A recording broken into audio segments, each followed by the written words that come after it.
ਵਾਹਿਗੁਰੂ ਸਾਹਿਬ JIO, ਕਿਰਪਾ ਕਰੋ ਦੇ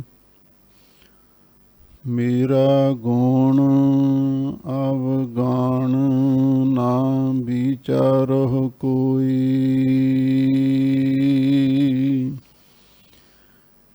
ਮਾਟੀ ਕਾ ਕਿਆ ਧੋਪੈ ਸੁਆਮੀ, ਮਾਨਸ ਕੀ ਗਾਤ ਇਹੀ। ਬੇਸ਼ੁਮਾਰ ਅਥਾਹ ਅਗਾਨਤ ਅਤੁਲੈ, ਜਿਉ ਬੁਲਾਵਹੁ ਤਿਉ ਨਾਨਕ ਦਾਸ ਬੁਲੈ। ਸਤਨਾਮ ਸ੍ਰੀ ਵਾਹਿਗੁਰੂ ਸਾਹਿਬ ਜੀਓ। ਇੱਕ ਓੰਕਾਰ ਸਤਨਾਮ ਕਰਤਾ ਪੁਰਖ ਨਿਰਭਉ ਨਿਰਵੈਰ, ਅਕਾਲ ਮੂਰਤ ਅਜੂਨੀ ਸੈਭੰ ਗੁਰ ਪ੍ਰਸਾਦ। ਸ਼ਲੋਕ ਵਾਰਾਂ ਤੇ ਵਧੀਕ ਮਹੱਲਾ ਪਹਿਲਾ। ਓਤੰਗੀ ਪੈ ਓਹਰੀ ਗਹਿਰੀ ਗੰਭੀਰੀ, ਸਸੁੜ ਸੁਹੀਆ ਕਿਵ ਕਰੀ ਨਿਵਨ ਨਾ ਜਾਏ ਥਣੀ। ਗਚ ਚੇ ਲੱਗਾ ਗਿੜਵੜੀ ਸਖੀਏ ਧੌਲ ਹਰੀ, ਸੇ ਪੀ ਢਹਿੰਦੇ ਡਿਠ ਮੈਂ ਮੁੰਦ ਨਾ ਗਰਭ ਥਣੀ। ਇੱਕ ਓੰਕਾਰ ਸਤਨਾਮ ਕਰਤਾ ਪੁਰਖ ਨਿਰਭਉ ਨਿਰਵੈਰ, ਅਕਾਲ ਮੂਰਤ ਅਜੂਨੀ ਸੈਭੰ ਗੁਰ ਪ੍ਰਸਾਦ। ਸ਼ਲੋਕ ਵਾਰਾਂ ਤੇ ਵਧੀਕ ਮਹੱਲਾ ਪਹਿਲਾ। ਓਤੰਗੀ ਪੈ ਓਹਰੀ ਗਹਿਰੀ ਗੰਭੀਰੀ। ਵਾਹਿਗੁਰੂ ਜੀ ਕਾ ਖਾਲਸਾ, ਵਾਹਿਗੁਰੂ ਜੀ ਕੀ ਫਤਿਹ। ਪਰਮ ਸਨਮਾਨਯੋਗ ਗੁਰੂ ਖਾਲਸਾ ਸਤ ਸੰਗਤ ਜੀਓ, ਸਤਿਗੁਰੂ ਨੇ ਅਪਾਰ ਬਖਸ਼ਿਸ਼ ਕੀਤੀ ਸਾਡੇ ਕਲਯੁਗੀ ਜੀਵਾਂ ਦੇ ਉਧਾਰ ਵਾਸਤੇ। ਜਿੱਥੇ ਪਾਵਨ 10 ਗੁਰੂ ਸਰੂਪ ਧਾਰਨ ਕੀਤੇ, ਉੱਥੇ ਹਮੇਸ਼ਾ ਲਈ ਸਰਬੱਤ ਜੀਵਾਂ ਦੀ ਕਲਿਆਣ ਵਾਸਤੇ ਪਾਵਨ ਅੰਮ੍ਰਿਤ ਰੂਪ ਇਲਾਹੀ ਬਾਣੀ ਉਚਾਰਨ ਕੀਤੀ। ਗੁਰੂ ਅਰਜਨ ਦੇਵ ਮਹਾਰਾਜ ਸੱਚੇ ਪਾਤਸ਼ਾਹ ਨੇ ਸਾਹਿਬ ਸ੍ਰੀ ਗੁਰੂ ਗ੍ਰੰਥ ਸਾਹਿਬ ਜੀ ਦੀ ਸੰਪਾਦਨਾ ਕਰਕੇ ਸਾਰੀ ਬਾਣੀ ਨੂੰ ਇੱਕ ਥਾਂ ਸੰਗ੍ਰਹਿ ਕੀਤਾ।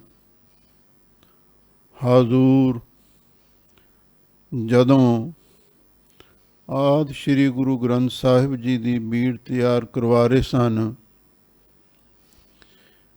ਬੜੀ ਸੋਹਣੀ ਤਰਤੀਬ ਦੇ ਨਾਲ ਬਾਣੀ ਲਿਖਵਾ ਰਹੇ ਸਨ। ਸਾਹਿਬ ਸ੍ਰੀ ਗੁਰੂ ਗ੍ਰੰਥ ਸਾਹਿਬ ਜੀ ਦੀ ਅੰਦਰ 22 ਵਾਰਾਂ ਆਈਆਂ ਹਨ। ਉਹਨਾਂ ਵਾਰਾਂ ਦੇ ਨਾਲ ਸ਼ਲੋਕ ਪਹਿਲਾਂ ਨਹੀਂ ਸਨ ਹੁੰਦੇ, ਸ਼ਲੋਕ ਵੱਖਰੇ ਸਨ। ਵਾਰਾਂ ਪੌੜੀਆਂ ਸਹਿਤ ਉਹ ਵੱਖਰੀਆਂ ਸਨ। ਜਦੋਂ ਗੁਰੂ ਅਰਜਨ ਦੇਵ ਮਹਾਰਾਜ ਸੱਚੇ ਪਾਤਸ਼ਾਹ ਨੇ ਪਾਵਨ ਬੀੜ ਦੀ ਸੰਪਾਦਨਾ ਕੀਤੀ, ਉਸ ਵੇਲੇ ਉਹਨਾਂ ਵਾਰਾਂ ਦੇ ਨਾਲ ਸ਼ਲੋਕ ਵੀ ਲਿਖਵਾਏ। ਕਿਸੇ ਪੌੜੀ ਦੇ ਨਾਲ 2 ਸ਼ਲੋਕ ਲਿਖਵਾਏ, ਕਈਆਂ ਵਿੱਚ 3 ਵੀ, ਕਈਆਂ ਵਿੱਚ ਵਧੇਕ ਵੀ ਲਿਖਵਾਏ। ਇਹ ਗੁਰੂ ਮਹਾਰਾਜ ਸੱਚੇ ਪਾਤਸ਼ਾਹ ਦੀ ਆਪਣੀ ਮੌਜ ਸੀ, ਆਪਣੀ ਇੱਛਾ ਸੀ। ਹੁਣ ਉਹ ਸ਼ਲੋਕ ਜਿਹੜੇ ਵਾਰਾਂ ਦੇ ਵਿੱਚ ਲਿਖਣੋਂ ਰਹਿ ਗਏ ਤੇ ਉਹਨਾਂ ਨੂੰ ਅਖੀਰ ਦੇ ਉੱਤੇ ਪਹਿਲਾਂ 31 ਰਾਗਾਂ ਵਿੱਚ, ਕੁਝ ਮਿਸ਼ਰਤ ਰਾਗਾਂ ਵਿੱਚ ਬਾਣੀ ਉਚਾਰਨ ਕੀਤੀ, ਫਿਰ ਕਾਵ ਰਚਨਾ ਦੇ ਵਿੱਚ ਸ਼ਲੋਕ ਸਹਿਸਕ੍ਰਿਤੀ ਮਹੱਲਾ ਪਹਿਲਾ ਤੋਂ ਲੈ ਕੇ ਗਾਥਾ ਬਾਣੀ, ਚੌ ਬੋਲੇ, ਫੁਨਹ, ਭਗਤ ਕਬੀਰ ਜੀ ਦੇ ਸ਼ਲੋਕ, ਬਾਬਾ ਫਰੀਦ ਜੀ ਦੀ ਬਾਣੀ, ਭੱਟਾਂ ਦੀ ਬਾਣੀ ਸਵਈਏ, ਇਹਨਾਂ ਸਾਰੀਆਂ ਬਾਣੀਆਂ ਦਾ ਕਾਵ ਰਚਨਾ ਦੇ ਨਾਲ ਸੰਬੰਧ ਹੈ। ਹੁਣ ਇਹ ਵੀ ਸ਼ਲੋਕ ਕਾਵ ਰਚਨਾ ਦੇ ਨਾਲ ਹੀ ਸੰਬੰਧਿਤ ਹਨ, ਜਿਹੜੇ ਵਾਰਾਂ ਤੋਂ ਵਧੇਕ ਵਧੇ ਸਨ। ਉਹਨਾਂ ਨੂੰ ਇੱਥੇ ਲਿਖਿਆ ਹੈ। ਆਰੰਭ ਦੇ ਵਿੱਚ ਮੰਗਲਾਚਰਨ ਮਹਾਮੰਤਰ ਰੂਪ ਉਚਾਰਨ ਕਰਦੇ ਹਨ। ਇੱਕ ਓੰਕਾਰ, ਉਹ ਅਕਾਲ ਪੁਰਖ ਵਾਹਿਗੁਰੂ ਇੱਕ ਅਦਵੈਤ ਸਰੂਪ ਹੈ। ਓੰਕਾਰ ਸਾਰਿਆਂ ਦਾ ਪ੍ਰਕਾਸ਼ਕ, ਸਤ ਨਾਸ ਤੋਂ ਰਹਿਤ, ਨਾਮ ਪ੍ਰਸਿੱਧ, ਕਰਤਾ ਸਿਰਜਣਹਾਰ, ਪੁਰਖ ਵਿਆਪਕ ਸਰੂਪ, ਨਿਰਭਉ ਭੈ ਤੋਂ ਰਹਿਤ, ਨਿਰਵੈਰ ਵੈਰ ਤੋਂ ਮੁਕਤ, ਅਕਾਲ ਮੂਰਤ, ਅਕਾਲ ਸਰੂਪ ਵਾਹਿਗੁਰੂ, ਅਜੂਨੀ ਕਦੇ ਜੂਨਾ ਵਿੱਚ ਨਹੀਂ ਆਉਂਦਾ, ਸਹਿਪੰਗ ਸੁਤੇ ਪ੍ਰਕਾਸ਼ ਸਰੂਪ ਹੈ। ਗੁਰ ਪ੍ਰਸਾਦ, ਗੁਰੂ ਦੀ ਕਿਰਪਾ ਨਾਲ ਪ੍ਰਾਪਤ ਹੁੰਦਾ ਹੈ। ਇਹ ਮਹਾ ਮੰਤਰ ਰੂਪ ਮੰਗਲਾਚਰਨ ਹੈ। ਅੱਗੇ ਹੈਡਿੰਗ ਲਿਖਿਆ ਹੈ ਸ਼ਲੋਕ ਵਾਰਾਂ ਤੇ ਵਧੀਕ। ਇਹ ਸ਼ਲੋਕ ਜਿਹੜੇ ਵਾਰਾਂ ਤੋਂ ਵਧੀਕ ਵਧੇ ਸਨ, ਬਚੇ ਸਨ, ਉੱਥੇ ਨਹੀਂ ਲਿਖੇ ਗਏ, ਉਹਨਾਂ ਨੂੰ ਇੱਕ ਥਾਂ ਦੇ ਉੱਤੇ ਹਾਜ਼ੂਰ ਨੇ ਲਿਖਵਾ ਦਿੱਤਾ। ਮਹੱਲਾ ਪਹਿਲਾ, ਪਹਿਲਾਂ ਸਾਡੇ ਸਿੱਖਾਂ ਦੇ ਪ੍ਰਥਮ ਗੁਰੂ ਜਾਹਰ ਪੀਰ ਜਗਤ ਗੁਰੂ ਬਾਬਾ ਜੀ ਦੇ ਸ਼ਲੋਕ ਗੁਰੂ ਅਰਜਨ ਦੇਵ ਮਹਾਰਾਜ ਸੱਚੇ ਪਾਤਸ਼ਾਹ ਲਿਖਵਾ ਰਹੇ ਹਨ। ਉਸ ਤੋਂ ਬਾਅਦ ਤੀਜੇ ਪਾਤਸ਼ਾਹ ਦੇ ਕੋਈ ਸ਼ਲੋਕ, ਫਿਰ ਚੌਥੇ ਤੇ ਪੰਜਵੇਂ ਦੇ ਵੀ ਆਉਣਗੇ।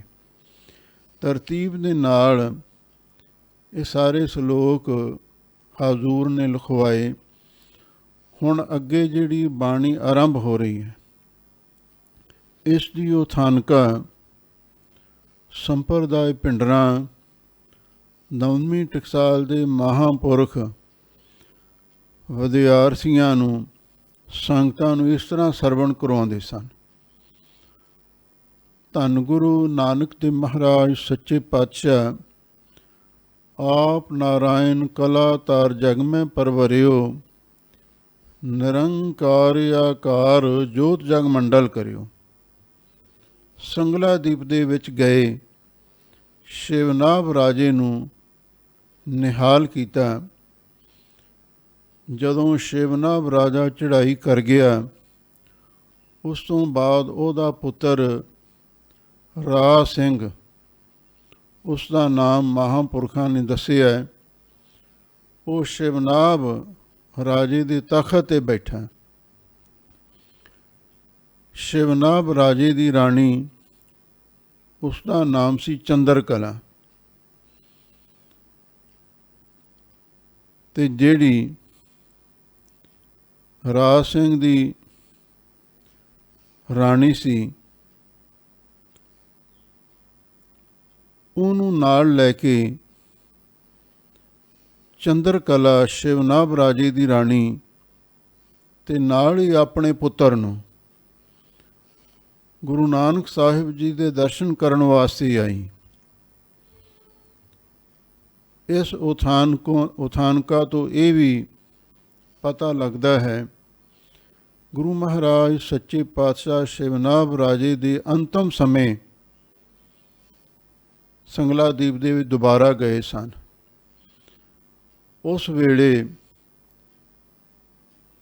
ਚੰਦਰ ਕਲਾ ਰਾਣੀ ਨੇ ਆਪਣੀ ਨੂੰਹ ਨੂੰ ਨਾਲ ਲਿਆਂਦਾ ਅਤੇ ਨਾਲ ਉਸ ਨੂੰ ਇਹ ਆਖਿਆ ਵੀ ਆਪਾਂ ਗੁਰੂ ਨਾਨਕ ਸਾਹਿਬ ਜੀ ਦੇ ਪਾਸ ਜਾਣਾ, ਤੂੰ ਚੰਗੀ ਤਰ੍ਹਾਂ ਉਹਨਾਂ ਦੇ ਚਰਨਾਂ 'ਤੇ ਨਮਸਕਾਰ ਕਰੀ, ਆਸ਼ੀਰਵਾਦ ਲਵੀਂ। ਉਹ ਰੱਬ ਦਾ ਸਰੂਪ ਹਨ, ਸਾਰਾ ਕੁਝ ਸਿਖਾਇਆ। ਪਰ ਉਹ ਜਿਹੜੀ ਚੰਦਰ ਕਲਾ ਰਾਣੀ ਦੀ ਨੂੰਹ ਸੀ ਬੀਬੀ, ਉਹਨੂੰ ਸੰਗਤ ਨਹੀਂ ਸੀ ਹੋਈ, ਨਾ ਹੀ ਉਹ ਪਹਿਲਾਂ ਕਦੇ ਸਤਿਗੁਰੂ ਨੂੰ ਮਿਲੀ ਸੀ। ਉਹਦੇ ਮਨ ਦੇ ਵਿੱਚ ਜਵਾਨੀ ਦਾ ਹੰਕਾਰ ਵੀ ਸੀ। ਉਸ ਨੇ ਗੁਰੂ ਮਹਾਰਾਜ ਦੇ ਕੋਲ ਆ ਕੇ ਚੰਗੀ ਤਰ੍ਹਾਂ ਨਮਸਕਾਰ ਨਹੀਂ ਕੀਤੀ। ਜਿਵੇਂ ਸ਼ਰਧਾਵਾਨ ਗੁਰਸਿੱਖ ਮਾਈ ਭਾਈ ਜਦੋਂ ਧੰਨ ਧੰਨ ਸਾਹਿਬ ਸ੍ਰੀ ਗੁਰੂ ਗ੍ਰੰਥ ਸਾਹਿਬ ਜੀ ਦੇ ਦਰਸ਼ਨ ਕਰਨ ਵਾਸਤੇ ਆਉਂਦੇ ਹਨ, ਜ਼ਮੀਨ 'ਤੇ ਸਿਰ ਲਾ ਕੇ ਨਮਸਕਾਰ ਕਰਦੇ ਨੇ, ਸ਼ਰਧਾ ਭਾਵਨਾ ਦੇ ਨਾਲ ਮੱਥਾ ਟੇਕਦੇ ਨੇ। ਪਰ ਇਸ ਨੇ ਮਾੜਾ ਜਿਹਾ ਖੜੀ ਨਹੀਂ ਸਿਰ ਝੁਕਾਇਆ, ਪਰ ਚੰਗੀ ਤਰ੍ਹਾਂ ਮੱਥਾ ਨਹੀਂ ਸੀ ਟੇਕਿਆ। ਫਿਰ ਚੰਦਰ ਕਲਾ ਰਾਣੀ ਨੇ ਆਪਣੀ ਨੂੰਹ ਨੂੰ ਬੜੇ ਪਿਆਰ ਦੇ ਨਾਲ ਸਮਝਾਇਆ।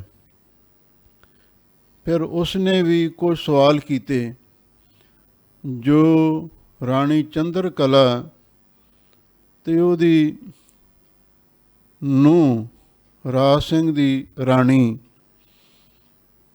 ਉਹਦੇ ਨਾਲ ਵਾਰਤਾਲਾਪ ਹੋਇਆ। ਉਸ ਨੂੰ ਗੁਰੂ ਨਾਨਕ ਸਾਹਿਬ ਸੱਚੇ ਪਾਤਸ਼ਾਹ ਨੇ ਆਪਣੀ ਬਾਣੀ ਵਿੱਚ ਕਾਲਮਬੰਦ ਕੀਤਾ ਹੈ। ਲਓ ਸੰਗਤਾਂ, ਉਸ ਬਾਣੀ ਦੀ ਵਿਚਾਰ ਸਰਵਣ ਕਰੋ ਅਤੇ ਇੱਕ ਵਾਰ ਪਿਆਰ ਦੇ ਨਾਲ ਆਖੋ, ਸਤਿਨਾਮ ਸ੍ਰੀ ਵਾਹਿਗੁਰੂ ਸਾਹਿਬ ਜੀਓ। ਓ ਤੰਗੀ ਪੈ ਓਹਰੀ ਗਹਿਰੀ ਗੰਭੀਰੀ। ਲਓ ਹੁਣ ਚੰਦਰ ਕਲਾ ਰਾਣੀ ਆਪਣੀ ਨੂੰਹ ਨੂੰ ਸਮਝਾਉਂਦੀ ਹੈ, ਉਹ ਤੰਗੀ, ਤੂੰ ਉੱਚੇ ਕੱਦ ਵਾਲੀ ਹੈ, ਤੇਰਾ ਕੱਦ ਵੀ ਬਹੁਤ ਲੰਬਾ ਹੈ। ਅਥਵਾ ਉਹ ਤੰਗੀ ਦਾ ਅਰਥ ਉਤਕ੍ਰਿਸ਼ਟ ਅੰਗਾਂ ਵਾਲੀ, ਬੜੇ ਸੋਹਣੇ ਅੰਗਾਂ ਵਾਲੀ ਹੈ। ਪੈ ਓਹਰੀ, ਤੂੰ ਗੁਰੂ ਮਹਾਰਾਜ ਦੇ ਪੈ ਚਰਨੀ। ਓਹਰੀ ਦਾ ਅਰਥ ਹੈ ਝੁਕ ਮੱਥਾ ਟੇਕ, ਖੜ ਕੇ ਨਹੀਂ ਸਰਨਾ। ਗੁਰੂ ਮਹਾਰਾਜ ਦੇ ਅੱਗੇ ਚੰਗੀ ਤਰ੍ਹਾਂ ਝੁਕ ਕੇ ਸਿਰ ਧਰਤੀ 'ਤੇ ਲਾ ਕੇ ਨਮਸਕਾਰ ਕਰ। ਗਹਿਰੀ ਗੰਭੀਰੀ, ਫਿਰ ਕੀ ਹੋਵੇਗਾ, ਤੂੰ ਬਹੁਤ ਗਹਿਰ ਗੰਭੀਰ ਅਵਸਥਾ ਦੀ ਮਾਲਕ ਬਣ ਜਾਵੇਂਗੀ। ਗਹਿਰ ਗੰਭੀਰ ਜਿਹੜੇ ਸ਼ਬਦ ਨੇ ਅਕਾਲ ਪੁਰਖ ਦੇ ਲਈ ਵਰਤੇ ਗਏ ਨੇ। ਵੱਡੇ ਮੇਰੇ ਸਾਹਿਬਾ ਗਹਿਰ ਗੰਭੀਰਾ ਗੁਣੀ ਗਹੀਰਾ, ਕੋਈ ਨਾ ਜਾਣੈ ਤੇਰਾ ਕੀਤਾ ਕੇਵੜ ਚੀਰਾ। ਤੂੰ ਉਸ ਅਕਾਲ ਪੁਰਖ ਵਾਹਿਗੁਰੂ ਦੇ ਭੇਤ ਨੂੰ, ਉਹਦੇ ਗਿਆਨ ਨੂੰ, ਉਹਦੇ ਰਹੱਸ ਨੂੰ ਸਮਝਣ ਵਾਲੀ ਬਣ ਜਾਵੇਂਗੀ। ਇਹ ਉਸ ਚੰਦਰ ਕਲਾ ਰਾਣੀ ਨੇ ਆਪਣੀ ਨੂੰਹ ਨੂੰ ਸਿੱਖਿਆ ਦਿੱਤੀ। ਸਸੁੜ ਸੋਹੀਆ ਕਿਵ ਕਰੀ ਨਿਵਣ ਨਾ ਜਾਏ ਥਣੀ। ਅੱਗੋਂ ਉਹ ਬੀਬੀ ਕਹਿੰਦੀ ਹੈ, ਸੱਸੜ, ਐ ਮੇਰੀ ਸੱਸੜੀਏ, ਐ ਮੇਰੀ ਸੱਸ ਮਾਂ, ਸੁਹੀਆ ਕਿਵ ਕਰੀ। ਮੈਂ ਗੁਰੂ ਮਹਾਰਾਜ ਦੇ ਅੱਗੇ ਸੁਹੀਆ ਦਾ ਅਰਥ ਹੈ ਨਮਸਕਾਰ ਕਿਵੇਂ ਕਰਾਂ, ਨਿਵਣ ਨਾ ਜਾਏ ਥਣੀ। ਮੇਰੇ ਵਿੱਚ ਜਵਾਨੀ ਦਾ ਹੰਕਾਰ ਹੈ, ਮੇਰੀ ਛਾਤੀ ਉਭਰੀ ਹੋਈ ਹੈ। ਮੈਂ ਭਰਵੇਂ ਸੀਨੇ ਵਾਲੀ ਹਾਂ ਤੇ ਮੈਂ ਕਿਵੇਂ ਗੁਰੂ ਮਹਾਰਾਜ ਦੇ ਅੱਗੇ ਝੁਕ ਕੇ ਨਮਸਕਾਰ ਕਰਾਂ, ਮੈਥੋਂ ਝੁਕਿਆ ਨਹੀਂ ਜਾਂਦਾ। ਇੱਕ ਤਾਂ ਅਰਥ ਇਹ ਹੈ, ਉਹ ਤੰਗੀ ਪੈ ਓਹਰੀ ਗਹਿਰੀ ਗੰਭੀਰੀ। ਦੂਜਾ ਅਰਥ ਆਧੁਨਿਕ ਵਿਦਵਾਨਾਂ ਨੇ ਇਹ ਵੀ ਕੀਤਾ ਹੈ, ਇਹ ਉੱਚੇ ਕੱਦ ਵਾਲੀਏ ਪੈ ਓਹਰੀ ਦਾ ਅਰਥ ਕੀਤਾ ਹੈ ਭਰਵੇਂ ਸੀਨੇ ਵਾਲੀਏ। ਜਦੋਂ ਕੋਈ ਬੀਬੀ ਜਵਾਨ ਹੁੰਦੀ ਹੈ, ਉਹਦੀ ਛਾਤੀ ਬੋਝਲ ਹੋ ਜਾਂਦੀ ਹੈ, ਭਾਰੀ ਹੋ ਜਾਂਦੀ ਹੈ।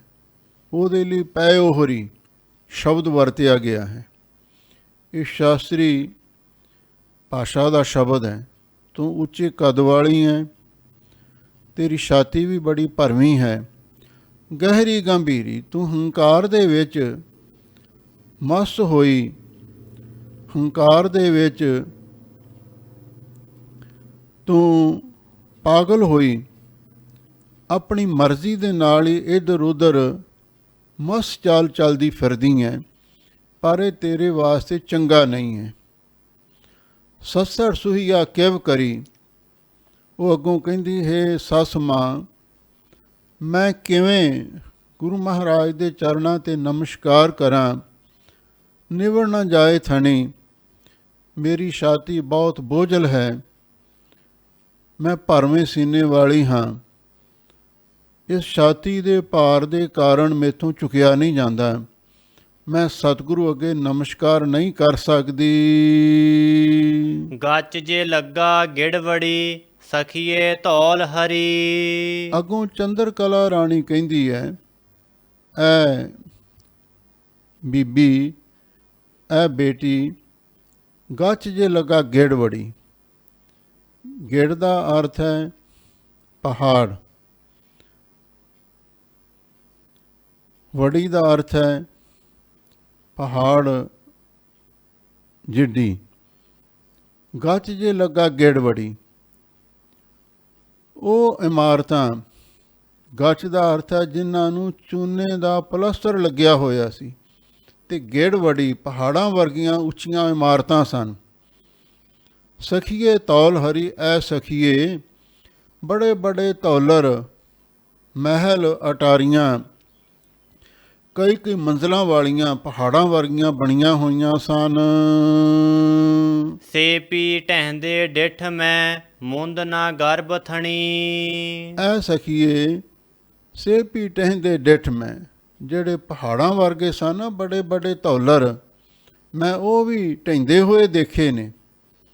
ਜਦੋਂ ਕੋਈ ਨਾ ਕੋਈ ਤੂਫਾਨ ਆਉਂਦਾ ਹੈ, ਭੂਚਾਲ ਆਉਂਦਾ ਹੈ ਜਾਂ ਫਲੱਡ ਆਉਂਦਾ ਹੈ, ਉਹਦੇ ਨਾਲ ਬੜੇ ਬੜੇ ਮਕਾਨ ਧੌਲਰ ਪਹਾੜਾਂ ਵਰਗੇ ਡਿੱਗਦੇ ਦੇਖੇ ਗਏ ਨੇ।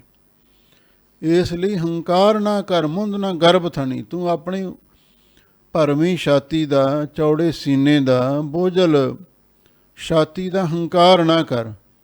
ਮੁੰਦ ਅਗਿਆਤ ਜੋਬਨ ਨੂੰ ਕਿਹਾ ਹੈ, ਤੇਰੀ ਨਵੀਂ ਉਮਰ ਹੈ, ਹਾਲੇ ਤੈਨੂੰ ਇੰਨੀ ਸਮਝ ਨਹੀਂ। ਇਸ ਲਈ ਐ ਸਖੀਏ ਤੂੰ ਸ਼ਰਧਾ ਭਾਵਨਾ ਦੇ ਨਾਲ ਸਤਿਗੁਰੂ ਦੇ ਅੱਗੇ ਝੁਕ। ਦੂਜਾ ਇਹਦਾ ਭਾਵ ਇਹ ਵੀ ਹੈ, ਗੱਚ ਲੱਗਾ ਗਿੜ ਵੜੀ। ਰਾਣੀ ਆਪਣੀ ਨੂੰਹ ਨੂੰ ਸਮਝਾਉਂਦੀ ਹੈ, ਸਖੀਏ ਉਹ ਮੰਦਰ, ਉਹ ਬੜੇ ਬੜੇ ਧੌਲਰ ਜਿਨ੍ਹਾਂ ਨੂੰ ਚੂਨੇ ਦਾ ਪਲਸਤਰ ਲੱਗਿਆ ਹੋਇਆ ਸੀ, ਬੜੇ ਮਜ਼ਬੂਤ ਸਨ, ਮੈਂ ਉਹ ਵੀ ਗੁਰੂ ਨਾਨਕ ਸਾਹਿਬ ਦੇ ਅੱਗੇ ਢਹਿੰਦੇ ਵੇਖੇ ਨੇ। ਉਹ ਕਿਹੜਾ ਧੌਲਰ ਸੀ? ਫਿਰਿਆ ਮੱਕਾ ਕਲਾ ਦਿਖਾਈ। ਜਦੋਂ ਗੁਰੂ ਨਾਨਕ ਸਾਹਿਬ ਸੱਚੇ ਪਾਤਸ਼ਾਹ ਮੱਕੇ ਵਿੱਚ ਗਏ ਅਤੇ ਮੱਕਾ ਵੀ ਗੁਰੂ ਮਹਾਰਾਜ ਦੇ ਚਰਨਾਂ ਦੇ ਨਾਲ ਘੁੰਮਿਆ, ਅਤੇ ਉਹਦੇ ਛੱਜੇ ਹੁਣ ਤੱਕ ਝੁਕੇ ਹੋਏ ਦੱਸੇ ਜਾਂਦੇ ਨੇ। ਇਸ ਲਈ ਗੁਰੂ ਨਾਨਕ ਸਾਹਿਬ ਸੱਚੇ ਪਾਤਸ਼ਾਹ ਉਹ ਰੱਬ ਨੇ, ਪਰਮੇਸ਼ਰ ਦਾ ਸਰੂਪ ਨੇ, ਜਿਨ੍ਹਾਂ ਦੇ ਅੱਗੇ ਚੂਨੇ ਗੱਚ ਮੱਕੇ ਵਰਗੇ, ਪਹਾੜ ਵਰਗੇ ਜਿਹੜੇ ਬੜੇ ਬੜੇ ਧੌਲਰ ਸਨ, ਉਹ ਵੀ ਉਹਨਾਂ ਦੇ ਚਰਨਾਂ 'ਤੇ ਡਿੱਗੇ, ਚਰਨਾਂ 'ਤੇ ਝੁਕੇ, ਪਰਿਕਰਮਾ ਵੀ ਕੀਤੀਆਂ। ਅਤੇ ਤੈਨੂੰ ਵੀ ਉਹਨਾਂ ਦੇ ਅੱਗੇ ਝੁਕਣਾ ਚਾਹੀਦਾ ਹੈ। ਅਤੇ ਆਪਣੀ ਜਵਾਨੀ ਦਾ ਹੰਕਾਰ ਨਾ ਕਰ। ਜਾਂ ਥਣੀ ਦਾ ਅਰਥ ਪਦਾਰਥ ਵੀ ਮਹਾਂਪੁਰਖਾਂ ਨੇ ਕੀਤਾ ਹੈ, ਬਈ ਤੂੰ ਪਦਾਰਥਾਂ ਦਾ ਵੀ ਹੰਕਾਰ ਨਾ ਕਰ। ਤੀਜਾ ਇਹਦੇ ਵਿੱਚ ਭਾਵ ਇਹ ਹੈ, ਗੱਚ ਜੇ ਲੱਗਾ ਗੇੜਵੜੀ। ਜਿਹੜੇ ਪਹਾੜਾਂ ਵਰਗੇ ਕੱਦ ਕਾਠ ਵਾਲੇ ਬੜੇ ਬੜੇ ਰਾਜੇ ਮਹਾਰਾਜੇ ਹੋਏ ਨੇ, ਰਾਵਣ ਵਰਗੇ, ਹਰਨਾਕਸ਼ ਵਰਗੇ, ਜਿਨ੍ਹਾਂ ਨੂੰ ਵਰਾਂ ਦਾ ਚੂਨਾ ਵੀ ਲੱਗਿਆ ਹੋਇਆ ਸੀ। ਨਾ ਅਸੀਂ ਦਿਨੇ ਮਰੀਏ, ਨਾ ਰਾਤ ਮਰੀਏ, ਨਾ ਅੰਦਰ ਮਰੀਏ, ਨਾ ਬਾਹਰ ਮਰੀਏ, ਨਾ ਦਿਨੇ ਮਰੀਏ, ਨਾ ਰਾਤ ਨੂੰ ਮਰੀਏ। ਨਾ ਸਾਨੂੰ ਕੋਈ ਦੇਵਤਾ ਦੈਂਤ ਮਾਰ ਸਕੇ, ਅਤੇ ਨਾ ਹੀ ਕੋਈ ਮਨੁੱਖ, ਨਾ ਹੀ ਕੋਈ ਪਸ਼ੂ ਪੰਛੀ ਸਾਡੇ 'ਤੇ ਵਾਰ ਕਰ ਸਕੇ। ਉਹ ਵੀ ਅਸੀਂ ਢਹਿੰਦੇ ਦੇਖੇ ਨੇ। ਹਰਨਾਕਸ਼ ਰਾਵਣ ਵਰਗੀ, ਜਿਹਦੇ ਅੰਦਰ ਅੰਮ੍ਰਿਤ ਦਾ ਕੁੰਡ ਸੀ, ਚੂਨਾ ਲੱਗਿਆ ਹੋਇਆ ਸੀ। ਪਹਾੜਾਂ ਵਰਗੇ ਕੱਦ ਕਾਠ ਵਾਲੇ ਬੜੇ ਬੜੇ ਧੌਲਰ ਜਿਹੜੇ ਸਰੀਰ ਸਨ, ਮੈਂ ਉਹ ਵੀ ਢਹਿੰਦੇ ਹੋਏ ਦੇਖੇ ਨੇ। ਇਸ ਲਈ ਤੂੰ ਆਪਣੀ ਜਵਾਨੀ ਦਾ, ਪਦਾਰਥਾਂ ਦਾ ਹੰਕਾਰ ਨਾ ਕਰ। ਸੁਣ ਮੁੰਦੇ ਹਰਨਾਖੀਏ, ਗੂੜਾ ਵੈਣ ਅਪਾਰ। ਲੋ, ਜਦੋਂ ਚੰਦਰਕਲਾ ਰਾਣੀ ਨੇ ਆਪਣੇ ਨੂੰਹ ਨੂੰ ਸਿੱਖਿਆ ਦਿੱਤੀ, ਉਹ ਹੱਸ ਪਈ। ਭਾਵ ਉਸਨੇ ਇੱਕ ਤਰ੍ਹਾਂ ਦੇ ਨਾਲ ਮਜ਼ਾਕ ਜਿਹਾ ਸਮਝਿਆ। ਤਾਂ ਉਸ ਵੇਲੇ ਫਿਰ ਰਾਣੀ ਬੜੀ ਸਿਆਣੀ ਸੀ, ਉਹਨੇ ਸਮਝਾਇਆ, ਸੁਣ ਮੁੰਦੇ ਹਰਨਾਖੀਏ, ਐ ਗਿਆਤ ਜੋਬਨ, ਹਰਨਾਂ ਵਰਗੀਆਂ ਤੇਰੀਆਂ ਸੋਹਣੀਆਂ ਅੱਖਾਂ ਨੇ, ਸੁਣ ਮੇਰੀ ਗੱਲ। ਗੂੜਾ ਵੈਣ ਅਪਾਰ, ਮੈਂ ਤੈਨੂੰ ਅਪਾਰ ਬਹੁਤ ਗੂੜਾ ਵੈਣ ਬਚਨ ਕਹਿਣ ਲੱਗੀ ਹਾਂ। ਗੂੜਾ ਤੋਂ ਭਾਵ ਜਿਹੜਾ ਬਹੁਤ ਡੂੰਘਾ, ਬਹੁਤ ਗੁੱਝੇ ਭੇਤ ਵਾਲਾ ਤੈਨੂੰ ਮੈਂ ਬਚਨ ਆਖਣ ਲੱਗੀ ਹਾਂ। ਪਹਿਲਾ ਵਸਤ ਫਿਆਣ ਕੈ, ਤਾਂ ਕੀਚੈ ਵਾਪਾਰ। ਉਹ ਸਿਆਣੇ ਪੁਰਸ਼ਾਂ ਦਾ ਇਹ ਇੱਕ ਤੱਤ ਕੱਢਿਆ ਹੋਇਆ। ਜਦੋਂ ਆਪਾਂ ਕੋਈ ਪਦਾਰਥ, ਸੌਦਾ ਖਰੀਦਣਾ ਹੋਵੇ, ਪਹਿਲਾਂ ਵਸਤੂ ਦੀ ਪਛਾਣ ਕਰ ਲੈਣੀ ਚਾਹੀਦੀ ਹੈ, ਉਹਦੀ ਪਰਖ ਕਰ ਲੈਣੀ ਚਾਹੀਦੀ ਹੈ। ਜਿਹੜੀ ਵਸਤੂ ਦਾ ਆਪਾਂ ਸੌਦਾ ਕਰ ਰਹੇ ਹਾਂ, ਉਹ ਖਰੀ ਵੀ ਹੈ, ਕਿਧਰੇ ਕੋਈ ਨਕਲੀ ਨਾ ਹੋਵੇ। ਪਹਿਲਾਂ ਵਸਤੂ ਦੀ ਪਛਾਣ ਕਰ ਲਈਏ, ਨਿਰਖ ਪਰਖ ਕਰ ਲਈਏ, ਫਿਰ ਉਸ ਦਾ ਵਪਾਰ ਕਰਨਾ ਚਾਹੀਦਾ ਹੈ। ਇਹਦਾ ਮਤਲਬ ਇਹ ਹੈ, ਆਪਾਂ ਗੁਰੂ ਨਾਨਕ ਸਾਹਿਬ ਦੇ ਕੋਲ ਆਏ ਹਾਂ, ਇੱਥੇ ਆ ਕੇ ਆਪਾਂ ਗੁਰੂ ਦੇ ਪਾਸੋਂ ਨਾਮ ਦੀ ਦਾਤ ਪ੍ਰਾਪਤ ਕਰਨੀ ਹੈ। ਅਮੁੱਲ ਗੁਣ ਅਮੁੱਲ ਵਾਪਾਰ, ਅਮੁੱਲ ਵਾਪਾਰੀਏ ਅਮੁੱਲ ਭੰਡਾਰ। ਵਣਜ ਕਰੋ ਵਣਜਾਰਿਓ, ਵੱਖਰ ਲਿਓ ਸੰਭਾਲ, ਤੈਸੀ ਵਸਤ ਵਸਾਹੀਆ ਜੈਸੀ ਨਿਵਹਿ ਨਾਲ। ਅਤੇ ਆਪਾਂ ਗੁਰੂ ਦੇ ਪਾਸੋਂ ਜਿਹੜਾ ਸੌਦਾ ਖਰੀਦਣਾ ਹੈ, ਨਾਮ ਦਾ, ਨਾਮ ਇੱਕ ਕੀਮਤੀ ਰਤਨ ਹੈ। ਬਹੁ ਸ਼ਾਸਤਰ ਬਹੁ ਸਿਮਰਤੀ, ਪੇਖੇ ਸਰਬ ਟੰਡੋਲ, ਪੂਜਸ ਨਾਹੀ ਹਰ ਹਰੇ, ਨਾਨਕ ਨਾਮ ਆਮੋਲ। ਪਹਿਲਾਂ ਵਸਤੂ ਦੀ ਪਛਾਣ ਕਰੀਏ, ਨਾਮ ਦੀ ਕਦਰੋ ਕੀਮਤ ਨੂੰ ਸਮਝੀਏ, ਤਾਂ ਕੀਚੈ ਵਪਾਰ, ਫਿਰ ਨਾਮ ਦਾ ਵਪਾਰ ਕਰਨਾ ਚਾਹੀਦਾ। ਕਿਨਹੀ ਬਣਜਿਆ ਕਾਂਸੀ ਤਾਂਬਾ, ਕਿਨਹੀ ਲੌਂਗ ਸੁਪਾਰੀ, ਸੰਤੋ ਬਣਜਿਆ ਨਾਮ ਗੋਬਿੰਦ ਕਾ, ਐਸੀ ਖੇਪ ਹਮਾਰੀ। ਦੁਨੀਆ ਦੇ ਲੋਕ ਹੋਰ ਕਈ ਤਰ੍ਹਾਂ ਦੇ ਵਣਜ ਕਰਦੇ ਹਨ, ਪਰ ਜਿਹੜੇ ਸੰਤ ਨੇ, ਗੁਰਮੁਖ ਗੁਰਸਿੱਖ ਮਾਈ ਭਾਈ ਨੇ, ਉਹ ਗੁਰੂ ਦੇ ਕੋਲ ਜਾ ਕੇ ਨਾਮ ਦਾ ਵਪਾਰ ਕਰਦੇ ਹਨ। ਦੋਹੀ ਦਿਚੈ ਦੁਰਜਨਾ, ਮਿੱਤਰਾਂ ਕੂ ਜੈਕਾਰ। ਲਓ, ਅੱਗੇ ਨਾਲ ਫਿਰ ਗੁਰੂ ਮਹਾਰਾਜ ਸੱਚੇ ਪਾਤਸ਼ਾਹ ਦੀ ਬਾਣੀ ਗੁਰੂ ਦੀ ਹੈ, ਪਰ ਵਾਰਤਾਲਾਪ ਜੋ ਸੱਸ ਤੇ ਨੂੰਹ ਦੇ ਵਿੱਚ ਹੋ ਰਿਹਾ ਹੈ, ਅਤੇ ਉਸ ਰੂਪਕ ਦੇ ਵਿੱਚ ਉਪਦੇਸ਼ ਦੇ ਰਹੇ ਨੇ। ਦੋਹੀ ਦਿਚੈ ਦੁਰਜਨਾ, ਜਿਹੜੇ ਦੁਸ਼ਟ ਪੁਰਸ਼ ਨੇ, ਜਿਹੜੇ ਸਾਨੂੰ ਪਰੇਸ਼ਾਨ ਕਰਦੇ ਨੇ, ਉਹਨਾਂ ਤੋਂ ਬਚਣ ਦੇ ਲਈ ਰੱਬ ਦੇ ਨਾਂ ਦੀ ਦੁਹਾਈ ਦੇਣੀ ਚਾਹੀਦੀ ਹੈ। ਉਹ ਦੁਸ਼ਟ ਪੁਰਸ਼ ਜਿਹੜੇ ਸਾਨੂੰ ਪਰੇਸ਼ਾਨ ਕਰਦੇ ਨੇ ਉਹ ਕਿਹੜੇ ਨੇ? ਕਾਮ, ਕ੍ਰੋਧ, ਲੋਭ, ਮੋਹ, ਹੰਕਾਰ ਇਹ ਵਿਕਾਰ। ਇਹਨਾਂ ਤੋਂ ਬਚਣ ਦੇ ਲਈ ਪਰਮੇਸ਼ਰ ਦੇ ਨਾਮ ਦੀ ਦੁਹਾਈ ਦੇਣੀ ਚਾਹੀਦੀ ਹੈ। ਮਿੱਤਰਾਂ ਕੂੰਜਾ ਕਾਰ, ਤੇ ਜਿਹੜੇ ਸਾਡੇ ਮਿੱਤਰ ਨੇ, ਸਤ ਸੰਤੋਖ ਆਦਿਕ ਦੈਵੀ ਗੁਣ ਉਹ ਸਾਡੇ ਮਿੱਤਰ ਨੇ, ਤੇ ਉਹਨਾਂ ਦੀ ਜੈ ਜੈਕਾਰ ਕਰਨੀ ਚਾਹੀਦੀ ਹੈ, ਉਹਨਾਂ ਦਾ ਸਵਾਗਤ ਕਰਨਾ ਚਾਹੀਦਾ ਹੈ, ਤੇ ਉਹਨਾਂ ਦਾ ਧੰਨਵਾਦ ਜਿਉਂ ਆਇਆਂ ਕਹਿਣਾ ਚਾਹੀਦਾ ਹੈ। ਜਿਤ ਦੋਹੀ ਸੱਜਣ ਮਿਲਨ ਲਹੋ ਮੁੰਦੇ ਵਿਚਾਰ। ਐ ਮੁੰਦੇ ਅਗਿਆਤ ਜੋਬਨ ਐ ਜੀਵ ਇਸਤਰੀ, ਜਿਤ ਦੋਹੀ ਸੱਜਣ ਮਿਲਨ।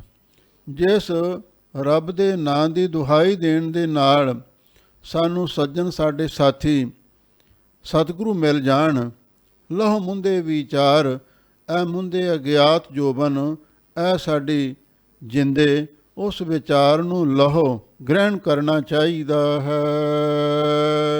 ਤਨ ਮਨ ਦੀਜੈ ਸੱਜਣਾ ਐਸਾ ਹਸਣ ਸਾਰ। ਉਹ ਚੰਦਰ ਕਲਾ ਰਾਣੀ ਆਪਣੇ ਨੂੰਹ ਨੂੰ ਕਹਿੰਦੀ ਹੈ ਵੀ ਆਪਣਾ ਤਨ ਵੀ ਤੇ ਮਨ ਵੀ ਆਪਣੇ ਸੱਜਣ ਪਤੀ ਅਕਾਲ ਪੁਰਖ ਨੂੰ ਭੇਟ ਕਰ ਦੇਣਾ ਚਾਹੀਦਾ ਹੈ। ਸੱਜਣ ਸੱਚਾ ਪਾਤਸ਼ਾਹੋ, ਸਿਰਸਾਹਾਂ ਦਾ ਸਾਹੋ, ਜਿਸ ਪਾਸ ਬੈਠਿਆਂ ਸੋਹੀਆ ਸਭਨਾ ਦਾ ਵੇਸਾਹੋ। ਐਸਾ ਹੱਸਣ ਸਾਰ, ਇਹੋ ਜਿਹਾ ਹੱਸਣਾ ਭਾਈ ਸ੍ਰੇਸ਼ਟ ਹੁੰਦਾ। ਐਵੇਂ ਕਿਸੇ ਦਾ ਮਜ਼ਾਕ ਨਹੀਂ ਉਡਾਉਣਾ ਚਾਹੀਦਾ, ਤੇ ਹਰ ਗੱਲ ਨੂੰ ਮਜ਼ਾਕ ਵੀ ਨਹੀਂ ਸਮਝਣਾ ਚਾਹੀਦਾ। ਆਪਣਾ ਤਨ ਮਨ ਪਤੀ ਪਰਮੇਸ਼ਰ ਨੂੰ ਭੇਟਾ ਕਰ ਦਿਓ, ਤੇ ਫਿਰ ਤੁਹਾਨੂੰ ਬੜਾ ਭਾਰੀ ਆਨੰਦ ਪ੍ਰਾਪਤ ਹੋਵੇਗਾ। ਇਹ ਹੱਸਣਾ ਤੁਹਾਡੇ ਲਈ ਸ੍ਰੇਸ਼ਟ ਸ਼ੁਭ ਹੋਵੇਗਾ। ਤਿਸ ਸੋ ਨਿਹੋ ਨਾ ਕੀਚਈ ਜੇ ਦਿਸੈ ਚੱਲਣ ਹਾਰ। ਨਾਲ ਆ ਵੀ ਗੱਲ ਧਿਆਨ ਵਿੱਚ ਰੱਖਣੀ ਹੈ, ਜੇ ਦਿਸੈ ਚੱਲਣ ਹਾਰ, ਜਿਹੜੀ ਚੀਜ਼ ਚੱਲਣ ਵਾਲੀ ਨਜ਼ਰ ਆ ਰਹੀ ਹੈ, ਦ੍ਰਿਸ਼ਟਮਾਨ ਹੈ ਸਗਲ ਮਥੇਨਾ, ਕੂੜ ਰਾਜਾ, ਕੂੜ ਪਰਜਾ, ਕੂੜ ਸਭ ਸੰਸਾਰ, ਕੂੜ ਮੰਡਪ, ਕੂੜ ਮਾੜੀ, ਕੂੜ ਬੈਸਨਹਾਰ, ਤਿਸੋ ਨਿਹੁ ਨਾ ਕੀਚੀ। ਉਹਦੇ ਨਾਲ ਕਦੇ ਭੁੱਲ ਕੇ ਵੀ ਪ੍ਰੇਮ ਨਾ ਕਰੋ। ਕਿਉਂ? ਜਦੋਂ ਆਪਾਂ ਝੂਠੀ ਚੀਜ਼ ਦੇ ਨਾਲ ਪਿਆਰ ਕਰਾਂਗੇ ਤੇ ਜਦੋਂ ਵਿਛੋੜਾ ਪਵੇਗਾ, ਉਸ ਵੇਲੇ ਸਾਨੂੰ ਬੜਾ ਦੁੱਖ ਹੋਵੇਗਾ, ਪਛਤਾਤਾਪ ਕਰਨਾ ਪਵੇਗਾ। ਇਸ ਲਈ ਜਿਹੜੀ ਚੀਜ਼ ਚੱਲਣ ਵਾਲੀ ਹੈ, ਨਾਸਵੰਤ ਹੈ, ਉਹਦੇ ਨਾਲ ਕਦੇ ਪ੍ਰੇਮ ਨਹੀਂ ਕਰਨਾ ਚਾਹੀਦਾ। ਨਾਨਕ ਜਿਨੀ ਏਵ ਕਰ ਬੁੱਝਿਆ ਤਿਨਾ ਵਿਟਹੁ ਕੁਰਬਾਨ। ਗੁਰੂ ਨਾਨਕ ਸਾਹਿਬ ਸੱਚੇ ਪਾਤਸ਼ਾਹ ਫਰਮਾਉਂਦੇ ਨੇ, ਜਿਨ੍ਹਾਂ ਨੇ ਇਸ ਤਰੀਕੇ ਦੇ ਨਾਲ ਆਪਣੇ ਜੀਵਨ ਦੇ ਮਨੋਰਥ ਨੂੰ ਸਮਝਿਆ ਹੈ, ਅਸਲੀ ਜੀਵਨ ਦੇ ਰਾਹ ਨੂੰ ਸਮਝਿਆ ਹੈ, ਤਿੰਨਾਂ ਵਿਟੋਂ ਕੁਰਬਾਨ। ਅਸੀਂ ਉਹਨਾਂ ਗੁਰਮੁਖ ਰੂਹਾਂ ਤੋਂ, ਉਹਨਾਂ ਮਹਾਂਪੁਰਖਾਂ ਤੋਂ ਕੁਰਬਾਨ ਜਾਣੇ ਹਾਂ, ਬਲਿਹਾਰ ਜਾਣੇ ਹਾਂ। ਜੇ ਤੂੰ ਤਾਰੂ ਪਾਣ ਤਾਹੂ ਪੁੱਛ ਤਿੜਨ ਕਲ। ਲੋ ਹੁਣ ਅੱਗੇ ਜਿਹੜੇ ਬਚਨ ਆ ਰਹੇ ਨੇ ਨਾ, ਕੋਈ ਪੜ੍ਹਿਆ ਲਿਖਿਆ ਵਿਦਵਾਨ ਸੱਜਣ ਆ ਗਿਆ, ਉਹ ਆ ਕੇ ਸਤਿਗੁਰੂ ਨੂੰ ਕਹਿਣ ਲੱਗਾ, ਮੈਂ ਤੁਹਾਡੇ ਨਾਲ ਚਰਚਾ ਕਰਨੀ ਚਾਹੁੰਦਾ। ਹਾਜ਼ੂਰ ਕਹਿਣ ਲੱਗੇ, ਭਾਈ ਪਹਿਲਾਂ ਇਹ ਦੱਸ ਤੂੰ ਗੁਰੂ ਧਾਰਨ ਕੀਤਾ ਕਿ ਨਹੀਂ ਕੀਤਾ? ਨਗੁਰੇ ਬੰਦੇ ਦੇ ਨਾਲ ਅਸੀਂ ਚਰਚਾ ਨਹੀਂ ਕਰਨੀ ਚਾਹੁੰਦੇ। ਕਹਿੰਦਾ ਜਿਹੜਾ ਆਪ ਹੀ ਪੜ੍ਹਿਆ ਲਿਖਿਆ ਹੋਵੇ ਉਹਨੂੰ ਗੁਰੂ ਧਾਰਨ ਕਰਨ ਦੀ ਕੀ ਲੋੜ ਹੈ? ਅੱਜ ਕੱਲ੍ਹ ਦੇ ਵੀ ਜਿਹੜੇ ਬਹੁਤੇ ਬੁੱਧੀਜੀਵੀ ਪੜ੍ਹੇ ਲਿਖੇ ਲੋਕ ਨੇ, ਉਹ ਕਹਿੰਦੇ ਸਾਨੂੰ ਅੰਮ੍ਰਿਤ ਛਕਣ ਦੀ ਕੀ ਲੋੜ ਹੈ, ਸਾਨੂੰ ਗੁਰਬਾਣੀ ਦੀ ਸੰਥਿਆ ਪੜ੍ਹਨ ਦੀ ਕੀ ਲੋੜ ਹੈ, ਸਾਨੂੰ ਗੁਰੂ ਧਾਰਨ ਕਰਨ ਦੀ ਕੀ ਲੋੜ ਹੈ, ਅਸੀਂ ਕਿਉਂ ਅੰਮ੍ਰਿਤ ਛਕੀਏ? ਇਸ ਤਰ੍ਹਾਂ ਦੀਆਂ ਤਰਕਾਂ ਕਰਦੇ ਨੇ। ਉਹਨਾਂ ਨੂੰ ਗੁਰੂ ਨਾਨਕ ਸਾਹਿਬ ਸੱਚੇ ਪਾਤਸ਼ਾਹ ਸਮਝਾਉਂਦੇ ਨੇ, ਜੇ ਤੂੰ ਤਾਰੂ ਪਾਣ, ਇਹ ਭਲਿਆ ਲੋਕਾ, ਜੇ ਤੂੰ ਪਾਣੀ ਦਾ ਤਾਰੂ ਤੈਰਾਕ ਵੀ ਹੈ, ਤਾਹੂ ਪੁੱਛ ਤੜਨ ਕਾਲ, ਤਾਂ ਵੀ ਤੜਨ ਕਾਲ ਇਸ ਪਤਨ ਤੋਂ ਦੂਜੇ ਪਤਨ ਤੇ ਜਾਣ ਵਾਸਤੇ ਤੈਨੂੰ ਦਰਿਆ ਪਾਰ ਕਰਨਾ ਪੈਣਾ। ਤੇ ਦਰਿਆ ਪਾਰ ਕਰਨ ਦੇ ਸਮੇਂ ਕਿਸੇ ਸਿਆਣੇ ਮਲਾਹ ਦੀ, ਕਲ ਦਾ ਅਰਥ ਹੈ ਜੁਗਤੀ, ਵੀ ਕਿਵੇਂ ਇਸ ਡੂੰਘੇ ਪਾਣੀ ਨੂੰ ਤਰਿਆ ਜਾ ਸਕਦਾ ਹੈ। ਜਿਹੜਾ ਤਰਨ ਦਾ ਹੁਨਰ ਹੈ, ਸਿੱਖਿਆ ਹੈ, ਯੁਕਤੀ ਹੈ, ਤਰਕੀਬ ਹੈ, ਉਹ ਪੁੱਛਣੀ ਚਾਹੀਦੀ ਹੈ। ਅੱਗੇ ਫਰਮਾਉਂਦੇ ਹਨ, ਤਾਹੂ ਖਰੇ ਸੁਜਾਨ ਵਈਆਂ ਏਨੀ ਕੱਪਰੀ। ਤਾਹੂ ਖਰੇ ਸੁਜਾਨ, ਉਹ ਬੰਦੇ ਜਿਹੜੇ ਤੇਰੇ ਨਾਲੋਂ ਵੀ ਆਪਣੇ ਆਪ ਨੂੰ ਵੱਧ ਸਿਆਣੇ, ਵਿਦਵਾਨ, ਗਿਆਨਵਾਨ ਸਮਝਦੇ ਸਨ। ਵੰਜਾਈ ਨੀ ਕੱਪਰੀ, ਕੱਪਰੀ ਦਾ ਅਰਥ ਹੈ ਲਹਿਰਾਂ। ਇਹ ਸਾਗਰ ਦੀਆਂ ਲਹਿਰਾਂ ਨੇ ਉਹ ਰੋੜ ਦਿੱਤੇ ਨੇ। ਵੰਜਾਈ ਨੀ ਦਾ ਅਰਥ ਹੈ ਰੋੜ ਛੱਡਣਾ। ਇਹ ਸਾਗਰ ਦੀਆਂ ਲਹਿਰਾਂ ਨੇ ਉਹਨਾਂ ਨੂੰ ਰੋੜ ਛੱਡਿਆ। ਇਸ ਲਈ ਤੈਨੂੰ ਹੰਕਾਰ ਨਹੀਂ ਕਰਨਾ ਚਾਹੀਦਾ ਆਪਣੀ ਵਿਦਿਆ ਦਾ, ਆਪਣੇ ਗਿਆਨ ਦਾ, ਅਤੇ ਗੁਰੂ ਵਾਲਾ ਹੋਣਾ ਚਾਹੀਦਾ। ਦੂਸਰਾ ਇਹਦਾ ਅੰਤਰੀ ਭਾਵ ਇਹ ਵੀ ਹੈ, ਜੇ ਤੂੰ ਤਾਰੂ ਪਾਣ, ਪਾਣ ਦਾ ਅਰਥ ਹੱਥ ਵੀ ਹੈ, ਜੇ ਤੂੰ ਆਪਣੇ ਹੱਥਾਂ ਦੇ ਨਾਲ ਤਰਨ ਦੀ ਕਲਾ ਨੂੰ ਸਿੱਖਿਆ ਵੀ ਹੋਇਆ, ਤੂੰ ਬਾਹੂ ਬਲ ਦੇ ਨਾਲ ਕੋਈ ਨਹਿਰ ਦਰਿਆ ਪਾਰ ਕਰ ਵੀ ਸਕਦਾ ਹੈ, ਤਾਂ ਵੀ ਹੰਕਾਰ ਨਾ ਕਰ। ਤਾਹੂ ਪੁੱਛ ਤੜਨ ਕਲ, ਸੰਸਾਰ ਪਤਨ ਦੇ ਕੰਢੇ 'ਤੇ ਰਹਿਣ ਵਾਲੇ ਸਤਿਗੁਰੂ ਨੇ, ਜੋ ਇਸ ਕਲਯੁਗ ਦੇ ਮਲਾਹ ਹਨ। ਤੂੰ ਉਹਨਾਂ ਦੇ ਕੋਲ ਜਾ ਅਤੇ ਉਹਨਾਂ ਦੇ ਕੋਲੋਂ ਸੰਸਾਰ ਸਮੁੰਦਰ ਤੋਂ ਤਰਨ ਦੀ ਯੁਕਤੀ ਪੁੱਛ, ਵੀ ਮਹਾਰਾਜ ਮੈਂ ਭਵ ਸਾਗਰ ਤੋਂ ਕਿਵੇਂ ਤਰ ਸਕਦਾ ਹਾਂ। ਜਿਵੇਂ ਚਰਪਟ ਨਾਥ ਨੇ ਗੁਰੂ ਨਾਨਕ ਸਾਹਿਬ ਦੇ ਚਰਨਾਂ ਵਿੱਚ ਸਵਾਲ ਕੀਤਾ ਸੀ, ਦੁਨੀਆ ਸਾਗਰ ਦੁੱਤਰ ਕਹੀਐ, ਕਿਉਂ ਕਰ ਪਾਈਐ ਪਾਰੋ।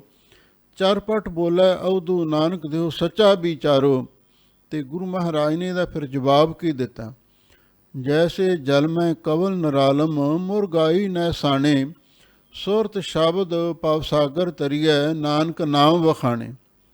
ਸੁਰਤ ਸ਼ਬਦ ਭਵ ਸਾਗਰ ਤਰੀਐ, ਇਹ ਜੁਗਤੀ ਹੈ ਗੁਰਮਤਿ ਦੀ। ਨਾਨਕ ਸਤਿਗੁਰ ਭੇਟਿਆ ਪੂਰੀ ਹੋਵੇ ਜੁਗਤ, ਹਸੰਦਿਆਂ ਖੇਲੰਦਿਆਂ ਪੈ ਨੰਦਿਆਂ ਖਾਵੰਦਿਆਂ ਵਿੱਚੇ ਹੋਵੇ ਮੁਕਤ। ਇਹ ਜੁਗਤੀ ਪਾਈ ਗੁਰੂ ਨੂੰ ਜਾ ਕੇ ਪੁੱਛਣੀ ਚਾਹੀਦੀ ਹੈ। ਝੜ ਚੱਖੜ ਓਹਾੜ ਲਹਿਰੀ ਵਹਿਨ ਲਖੇਸਰੀ। ਪਿਛਲੀ ਪੰਕਤੀ ਦਾ ਅਰਥ ਰਹਿ ਗਿਆ ਸੀ ਤਾਹੂ ਖਰੇ ਸੁਜਾਨ, ਇਹ ਦੂਜਾ ਅਰਥ ਹੈ। ਤਾਹੂ ਖਰੇ ਸੁਜਾਨ, ਜਿਹੜੇ ਤੇਰੇ ਨਾਲੋਂ ਵੱਧ ਆਪਣੇ ਆਪ ਨੂੰ ਸਿਆਣੇ, ਚਤਰ, ਵਿਦਵਾਨ, ਗਿਆਨਵਾਨ ਸਮਝਦੇ ਸੀ। ਵੰਜਾਈ ਨੀ ਕੱਪਰੀ, ਜਿਹੜੀਆਂ ਸੰਸਾਰ ਸਮੁੰਦਰ ਦੀਆਂ ਲਹਿਰਾਂ ਨੇ, ਕਾਮ, ਕ੍ਰੋਧ, ਲੋਭ, ਮੋਹ, ਹੰਕਾਰ ਦੀਆਂ ਲਹਿਰਾਂ ਨੇ, ਅਥਵਾ ਵਿਸ਼ੇ ਵਾਸ਼ਨਾ ਦੀਆਂ ਲਹਿਰਾਂ ਨੇ, ਪਾਪਾਂ ਦੀਆਂ ਲਹਿਰਾਂ ਨੇ, ਅਤੇ ਇਹਨਾਂ ਨੇ ਉਹਨਾਂ ਨੂੰ ਰੋੜ ਛੱਡਿਆ। ਇਸ ਲਈ ਤੂੰ ਹੰਕਾਰ ਨਾ ਕਰ। ਸੰਸਾਰ ਸਮੁੰਦੇ ਤਾਰ ਗੋਬਿੰਦੇ ਤਾਰ ਲੈ ਬਾਪ ਬੀਠ ਲੈ। ਉਸ ਵਾਹਿਗੁਰੂ ਦੇ ਚਰਨਾਂ ਵਿੱਚ ਅਰਦਾਸ ਬੇਨਤੀ ਕਰ ਕਿ ਹੇ ਵਾਹਿਗੁਰੂ, ਤੂੰ ਮੈਨੂੰ ਭਵ ਸਾਗਰ ਤੋਂ ਪਾਰ ਕਰ ਦੇ। ਝੜ ਝੱਖੜ ਓਹਾੜ ਲਹਿਰੀ ਵਹਿਨ ਲਖੇਸਰੀ। ਲੋ ਜਦੋਂ ਕਹਿੰਦੇ ਝੜ ਹੋਇਆ ਹੋਵੇ, ਝੜ ਕਹਿੰਦੇ ਬੱਦਲਵਾਈ ਨੂੰ, ਝੜ ਹੋਇਆ ਹੋਵੇ ਅਤੇ ਝੱਖੜ ਤੂਫਾਨ ਵਗ ਰਿਹਾ ਹੋਵੇ, ਹਨੇਰੀ ਤੇਜ਼ ਚੱਲ ਰਹੀ ਹੋਵੇ, ਉਹ ਹਾੜ ਅਤੇ ਉਹ ਪੁਨः ਹੜ੍ਹ ਵੀ ਆਇਆ ਹੋਵੇ, ਫਲੱਡ ਵੀ ਆਇਆ ਹੋਵੇ। ਲਹਿਰੀ ਵਹਿਣ ਲਖੇਸਰੀ, ਵਹਿਣ ਦਰਿਆ ਦੇ ਵਿੱਚ ਲੱਖਾਂ ਹੀ ਲਹਿਰਾਂ ਉੱਠਦੀਆਂ ਹੋਣ।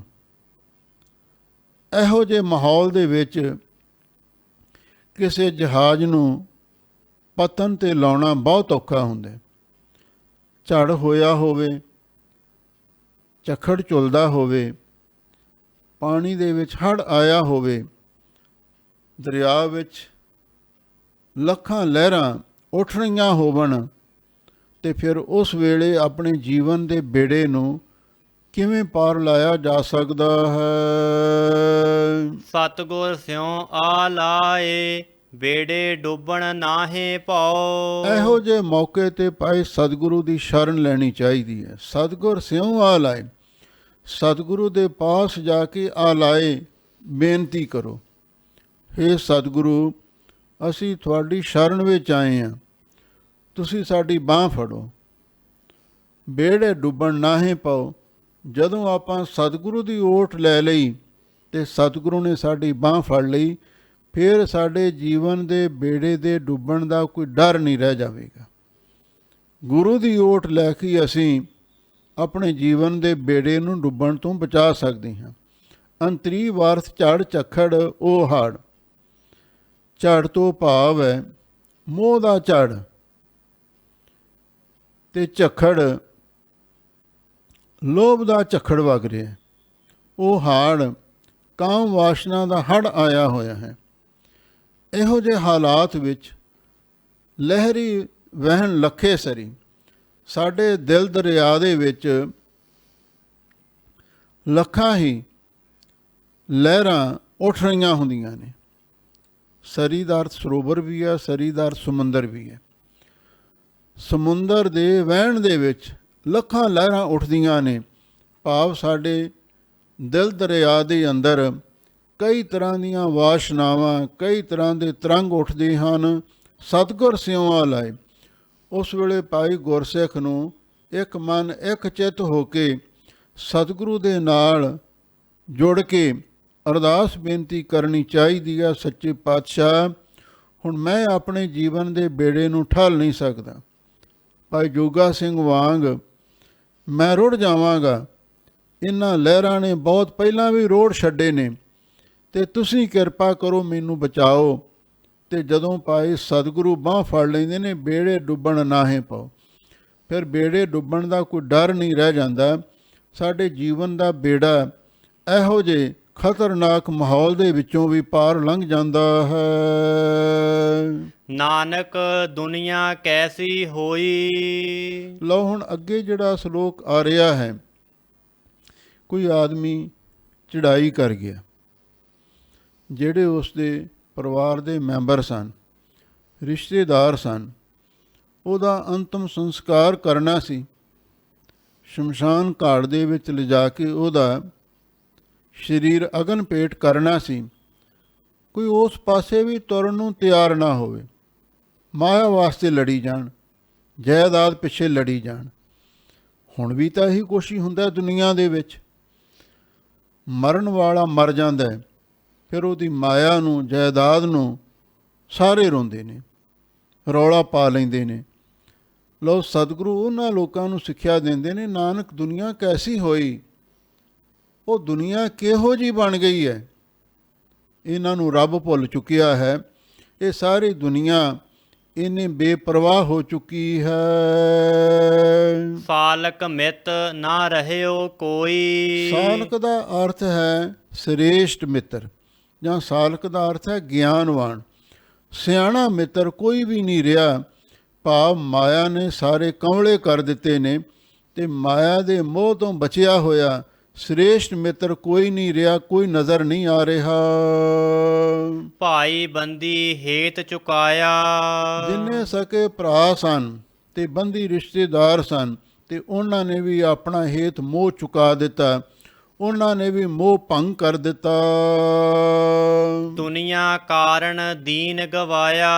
ਇਹਨਾਂ ਲੋਕਾਂ ਨੇ ਦੁਨੀਆ ਮਾਇਆ ਵਾਸਤੇ, ਧਨ ਦੌਲਤ ਵਾਸਤੇ ਆਪਣਾ ਦੀਨ ਧਰਮ ਵੀ ਗਵਾ ਦਿੱਤਾ, ਤੇ ਸਭ ਝੂਠੀਆਂ ਸਹੁੰਆਂ ਖਾਂਦੇ ਨੇ। ਮੈਨੂੰ ਬਾਪੂ ਜੀ ਇਉਂ ਕਹਿ ਗਏ ਸੀਗੇ, ਆਹ ਮਾਇਆ ਤੇਰੀ ਹੈ, ਆਹ ਜ਼ਮੀਨ ਤੇਰੀ ਹੈ, ਆਹ ਘਰ-ਬਾਰ ਤੇਰਾ ਹੈ। ਦੁਨੀਆ ਦੇ ਵਾਸਤੇ ਆਪਣੇ ਦੀਨ ਈਮਾਨ ਨੂੰ, ਧਰਮ ਨੂੰ ਗਵਾਈ ਜਾਂਦੇ ਹਨ। ਹੈ ਕਰਕੇ ਉਹੇ ਕਰੇਨ। ਹੁਣ ਮਾਈਆਂ ਬੀਬੀਆਂ ਉੱਥੇ ਆ ਕੇ ਸਿਆਪਾ ਕਰਦੀਆਂ ਸਨ, ਤੇ ਉਹਨਾਂ ਵੱਲ ਦੇਖ ਕੇ ਫਿਰ ਗੁਰੂ ਮਹਾਰਾਜ ਨੇ ਇਹ ਬਚਨ ਆਖੇ, ਇਹ ਮਾਈਆਂ ਬੀਬੀਆਂ ਦੇ ਵਾਸਤੇ ਨੇ। ਹੈ ਕਰਕੇ ਉਹੇ ਕਰੇਨ। ਇਹ ਮਾਈਆਂ ਬੀਬੀਆਂ ਹਾਏ ਹਾਏ, ਉਹੇ ਉੱਚੀ ਉੱਚੀ ਬੋਲਦੀਆਂ ਨੇ। ਇਹਦਾ ਮਤਲਬ ਇਹ ਹੈ ਵੀ ਇਹ ਮਾਈਆਂ ਬੀਬੀਆਂ ਰੋਣ ਵਾਲੇ ਪ੍ਰਤੀ ਕੋਈ ਹਮਦਰਦੀ ਨਹੀਂ ਜਣਾਉਂਦੀਆਂ, ਬਲਕਿ ਲੋਕ ਦਿਖਾਵੇ ਵਾਸਤੇ ਸਿਆਪਾ ਕਰ ਰਹੀਆਂ ਨੇ। ਹਾਏ ਹਾਏ ਕਰਕੇ, ਉਹੀ ਕਰਕੇ, ਤੇ ਇਸ ਤਰ੍ਹਾਂ ਦਾ ਦਿਖਾਵਾ ਕਰ ਰਹੀਆਂ ਹਨ। ਗੱਲਾਂ ਪਿੱਟਣ ਸਿਰ ਖੋਹੇਨ। ਫਿਰ ਆਪਣੇ ਹੱਥ ਗੱਲਾਂ ਤੇ ਮਾਰਦੀਆਂ ਨੇ, ਗੱਲਾਂ ਨੂੰ ਪਿੱਟਦੀਆਂ ਨੇ, ਮੂੰਹ ਤੇ ਹੱਥ ਮਾਰਦੀਆਂ ਨੇ, ਤੇ ਸਿਰ ਖੋਹਣ, ਸਿਰ ਦੇ ਵਾਲ ਪੁੱਟਦੀਆਂ ਨੇ। ਇਹੋ ਜਿਹੇ ਜਿਹੜੇ ਨਾਟਕ ਨੇ, ਜਦੋਂ ਕੋਈ ਆਦਮੀ ਚੜ੍ਹਾਈ ਕਰ ਜਾਂਦਾ, ਅਕਸਰ ਦੇਖਣ ਨੂੰ ਮਿਲਦੇ ਨੇ। ਹੁਣ ਬਹੁਤੀਆਂ ਤੇ ਪਖੰਡੀ ਕਰਦੀਆਂ ਨੇ ਬੀਬੀਆਂ, ਚਲੋ ਦੁੱਖ ਤਾਂ ਉਹਨਾਂ ਨੂੰ ਹੁੰਦਾ ਨਾ ਜਿਨ੍ਹਾਂ ਦਾ ਕੋਈ ਆਦਮੀ ਮਰਿਆ ਹੁੰਦਾ। ਜਿਹੜੀਆਂ ਦੂਜੀਆਂ ਨੇ ਉਹ ਤੇ ਆਪਦਿਆਂ ਨੂੰ ਯਾਦ ਕਰ ਕਰਕੇ ਰੋਂਦੀਆਂ। ਰੋਣਾ ਆਉਂਦਾ ਤੇ ਹੈ ਨਹੀਂ, ਪਰ ਨਕਲੀ ਰੋਂਦੀਆਂ ਨੇ। ਇਸੇ ਲਈ ਸਤਿਗੁਰੂ ਉਹਨਾਂ ਨੂੰ ਸਮਝਾਉਂਦੇ ਨੇ ਬਈ ਤੁਸੀਂ ਮਰਨ ਵਾਲੇ ਦੇ ਨਾਲ ਤੇ ਤੁਹਾਡਾ ਕੋਈ ਪਿਆਰ ਨਹੀਂ ਹੁੰਦਾ, ਉਹਦੀ ਰੂਹ ਨਾਲ, ਉਹਦੀ ਆਤਮਾ ਨਾਲ ਕੋਈ ਤੁਹਾਡਾ ਪਿਆਰ ਨਹੀਂ ਹੁੰਦਾ। ਤੁਸੀਂ ਉਹਦੇ ਚੰਮ ਨੂੰ ਤੇ ਕੰਮ ਨੂੰ ਰੋਂਦੇ ਹੋ। ਹਾਏ ਹਾਏ ਕਰਕੇ, ਉਹੀ ਕਰਕੇ ਗੱਲਾਂ ਪਿੱਟਦੇ ਹੋ, ਸਿਰ ਦੇ ਵਾਲ ਪੁੱਟਦੀਆਂ ਹੋ। ਨਾਉ ਲੈਨ ਅਰ ਕਰਨ ਸਮਾਏ। ਫਿਰ ਇਹ ਬੀਬੀਆਂ ਕਹਿਣ ਲੱਗੀਆਂ, ਮਹਾਰਾਜ ਫਿਰ ਦੱਸੋ ਅਸੀਂ ਕੀ ਕਰੀਏ। ਹਾਜ਼ੂਰ ਕਹਿੰਦੇ ਨਾਉ ਲੈਣ, ਭਾਈ ਰੱਬ ਦਾ ਨਾਮ ਲਵੋ। ਜਦੋਂ ਕੋਈ ਪੁਰਾਣੀ ਚੜ੍ਹਾਈ ਕਰ ਜਾਵੇ ਉਸ ਵੇਲੇ ਰੋਣਾ ਪਿੱਟਣਾ ਨਹੀਂ ਚਾਹੀਦਾ। ਇਹ ਗੁਰੂ ਨਾਨਕ ਸਾਹਿਬ ਦਾ ਉਪਦੇਸ਼ ਹੈ। ਉਸ ਵੇਲੇ ਭਾਈ ਕੋਲ ਬਾਣੀ ਪੜ੍ਹੋ, ਵਾਹਿਗੁਰੂ ਦਾ ਨਾਮ ਜਪੋ, ਸਿਮਰਨ ਕਰੋ, ਵਾਹਿਗੁਰੂ ਵਾਹਿਗੁਰੂ ਜਪੋ। ਅਰ ਕਰਨ ਸਮਾਏ, ਤੇ ਤੁਹਾਨੂੰ ਉਸ ਵੇਲੇ ਸਮਾਈ ਕਰਨੀ ਚਾਹੀਦੀ ਹੈ। ਸਮਾਈ ਤੋਂ ਭਾਵ ਹੈ ਰੱਬ ਦੀ ਰਜ਼ਾ ਵਿੱਚ ਰਹਿਣਾ ਚਾਹੀਦਾ ਹੈ। ਤੁਹਾਨੂੰ ਵਾਹਿਗੁਰੂ ਦਾ ਭਾਣਾ ਮਿੱਠਾ ਕਰਕੇ ਮੰਨਣਾ ਚਾਹੀਦਾ ਹੈ। ਇਹੀ ਸਮਾਈ ਕਰਨੀ ਹੈ।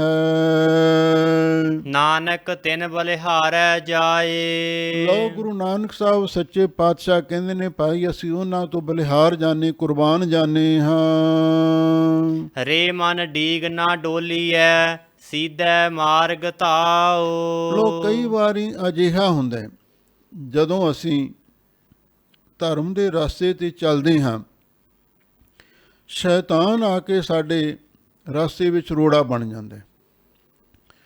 ਅਸੀਂ ਚੰਗੇ ਭਲੇ ਗੁਰਸਿੱਖੀ ਨੂੰ ਨਿਭਾਉਂਦੇ ਹਾਂ, ਪਰ ਜਦੋਂ ਮਾੜੀ ਸੰਗਤ ਹੋ ਜਾਂਦੀ ਹੈ ਫਿਰ ਗੁਰੂ ਦੀ ਬਖਸ਼ੀ ਰਹਿਤ ਬੈਠ ਛੱਡ ਬੈਠਦੇ ਹਾਂ।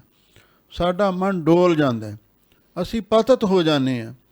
ਤਾਂ ਗੁਰੂ ਨਾਨਕ ਸਾਹਿਬ ਸੱਚੇ ਪਾਤਸ਼ਾਹ ਅਜਿਹੇ ਲੋਕਾਂ ਨੂੰ ਕਿਵੇਂ ਸਮਝਾਉਂਦੇ ਨੇ। ਰੇ ਮਨ ਡੀਗ ਨਾ ਡੋਲੀਐ, ਆਪਣੇ ਮਨ ਨੂੰ ਸਮਝਾਓ, ਐ ਮਨਾ ਤੂੰ ਐਵੇਂ ਡਿੱਗ ਡੋਲੇ ਨਾ ਖਾਇਆ ਕਰ।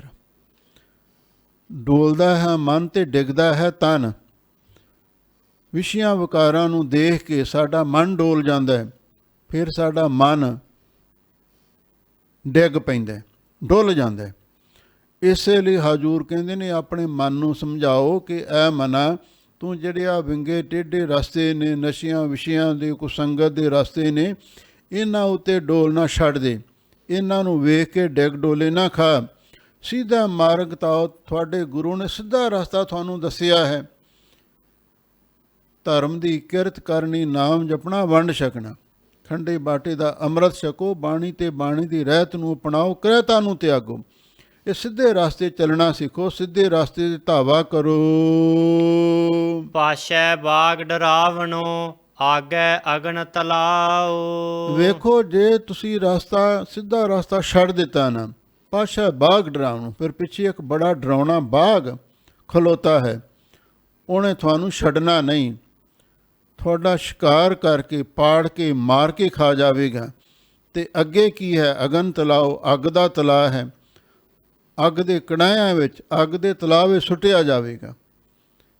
ਇਹ ਕੁਛ ਵਿਅੰਗਮਈ ਗੁਰੂ ਮਹਾਰਾਜ ਨੇ ਸ਼ਬਦ ਵਰਤੇ ਨੇ। ਪਾਸ਼ਾ ਬਾਗ ਡਰਾਵਣੋ, ਬਾਗ ਤੋਂ ਭਾਵ ਹੈ ਜਿਹੜਾ ਕਾਲ ਰੂਪੀ ਬਾਗ ਸ਼ੇਰ ਹੈ। ਸ਼ੇਰ ਦੀ ਨਸਲ ਦਾ ਹੀ ਬਾਗ ਹੁੰਦਾ, ਪਰ ਦੱਸਦੇ ਨੇ ਵੀ ਇਹ ਹੁੰਦਾ ਤੇ ਸ਼ੇਰਨੀ ਦਾ ਬੱਚਾ ਹੈ, ਪਰ ਉਹ ਸ਼ੇਰ ਤੋਂ ਨਹੀਂ ਪੈਦਾ ਹੁੰਦਾ, ਕਿਸੇ ਹੋਰ ਜਾਨਵਰ ਤੋਂ ਪੈਦਾ ਹੋਇਆ ਹੁੰਦਾ, ਉਹਨੂੰ ਬਾਗ ਕਹਿੰਦੇ ਨੇ। ਪਾਸ਼ਾ ਬਾਗ ਡਰਾਵਣੋ, ਪਿੱਛੇ ਕਹਿੰਦੇ ਵੀ ਕਾਲ ਰੂਪੀ ਜਿਹੜਾ ਬੜਾ ਡਰਾਉਣਾ ਸ਼ੇਰ ਖਲੋਤਾ ਹੈ, ਉਹ ਬਾਗ ਤੁਹਾਨੂੰ ਪਾੜ ਕੇ, ਮਾਰ ਕੇ ਖਾ ਜਾਵੇਗਾ। ਤੇ ਅੱਗੇ ਗਾਂ ਨਰਕਾਂ ਦੇ ਵਿੱਚ ਅੱਗ ਦਾ ਤਲਾਅ ਹੈ। ਜੇ ਤੁਸੀਂ ਗੁਰਸਿੱਖੀ ਮਾਰਗ ਨੂੰ ਛੱਡਿਆ, ਵਿਸ਼ਿਆਂ ਵਿਕਾਰਾਂ ਦੇ ਵਿੱਚ, ਕੁਰੈਤਾਂ ਦੇ ਵਿੱਚ ਲੱਗ ਗਏ, ਫਿਰ ਉਹ ਨਾ ਤੇ ਕਾਲ ਰੂਪੀ ਬਾਗ ਨੇ ਛੱਡਣਾ, ਤੇ ਅੱਗੇ ਅੱਗ ਦਾ ਤਲਾਅ ਵੀ ਭਰਿਆ ਹੋਇਆ, ਉਹਦੇ ਵਿੱਚ ਤੁਹਾਨੂੰ ਸੁੱਟਿਆ ਜਾਵੇਗਾ। ਪੜ ਪੜ ਅਗਨ ਸਾਗਰ ਦੇ ਲਹਿਰੀ, ਪੜ ਦੱਜੈ ਮਨਮੁਖ ਤਾਈ ਹੈ। ਅੱਗੇ ਅੱਗ ਦੇ ਸਮੁੰਦਰ ਵਿੱਚ ਤੁਹਾਨੂੰ ਸੁੱਟਿਆ ਜਾਣਾ ਹੈ। ਸਹਿਸੈ ਜੀਅਰਾ ਪਰ ਰਹਿਓ, ਮਾ ਕੋ ਅਵਰ ਨਾ ਢੰਗ। ਲੋ ਉਸ ਕਾਲ ਦੇ ਡਰ ਕਰਕੇ ਤੇ ਉਸ ਅੱਗ ਦੇ ਜਿਹੜੇ ਤਲਾਅ ਕਰਕੇ ਸਾਡਾ ਜੀਰਾ, ਸਾਡਾ ਮਨ ਸੰਸੇ ਵਿੱਚ ਪਿਆ ਰਹਿੰਦਾ ਹੈ। ਮਾਂ ਕੋ ਅਵਰਣ ਢੰਗ, ਮੈਨੂੰ ਹੋਰ ਕੋਈ ਢੰਗ ਤਰੀਕਾ ਸੁਝਦਾ ਹੀ ਨਹੀਂ ਬਈ ਮੈਂ ਕਿੱਥੇ ਜਾਵਾਂ, ਕਿਹਦੇ ਕੋਲ ਜਾ ਕੇ ਦਾਦ ਫਰਿਆਦ ਕਰਾਂ। ਕੌਣ ਮੈਨੂੰ ਕਾਲ ਤੋਂ ਬਚਾ ਸਕਦਾ ਹੈ, ਕੌਣ ਮੈਨੂੰ ਨਰਕਾਂ ਦੀ ਅੱਗ ਤੋਂ ਬਚਾ ਸਕਦਾ ਹੈ। ਨਾਨਕ ਗੁਰਮੁਖ ਛੁਟੀਐ ਹਰ ਪ੍ਰੀਤਮ ਸਿਉ ਸੰਗ। ਤੋ ਗੁਰੂ ਨਾਨਕ ਸਾਹਿਬ ਸੱਚੇ ਪਾਤਸ਼ਾਹ ਆਪ ਸਮਾਧਾਨ ਕਰਦੇ ਨੇ, ਭਾਈ ਗੁਰੂ ਦੀ ਸ਼ਰਨ ਵਿੱਚ ਆ ਜਾਓ। ਨਾਨਕ ਗੁਰਮੁਖ ਛੁਟੀਐ, ਗੁਰੂ ਦੀ ਸ਼ਰਨ ਵਿੱਚ ਪੈ ਕੇ ਗੁਰਸਿੱਖੀ ਧਾਰਨ ਕਰੋ, ਗੁਰੂ ਦਰਸਾਏ ਮਾਰਗ ਤੇ ਚੱਲੋ, ਫੇਰ ਛੁੱਟ ਸਕਦੇ ਹੋ।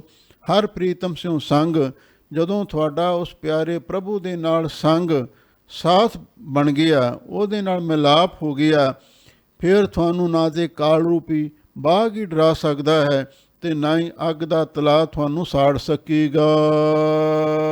ਬਾਗ ਮਰੈ ਮਨ ਮਾਰੀਐ ਜਿਸ ਸਤਿਗੁਰ ਦੀਖਿਆ ਹੋਏ। ਮਹਾਰਾਜ ਕਾਲ ਰੂਪੀ ਬਾਘ ਦਾ ਡਰ ਕਿਵੇਂ ਦੂਰ ਹੋ ਸਕਦਾ ਹੈ? ਹਜ਼ੂਰ ਕਹਿੰਦੇ ਆਪਣੇ ਮਨ ਨੂੰ ਮਾਰੋ।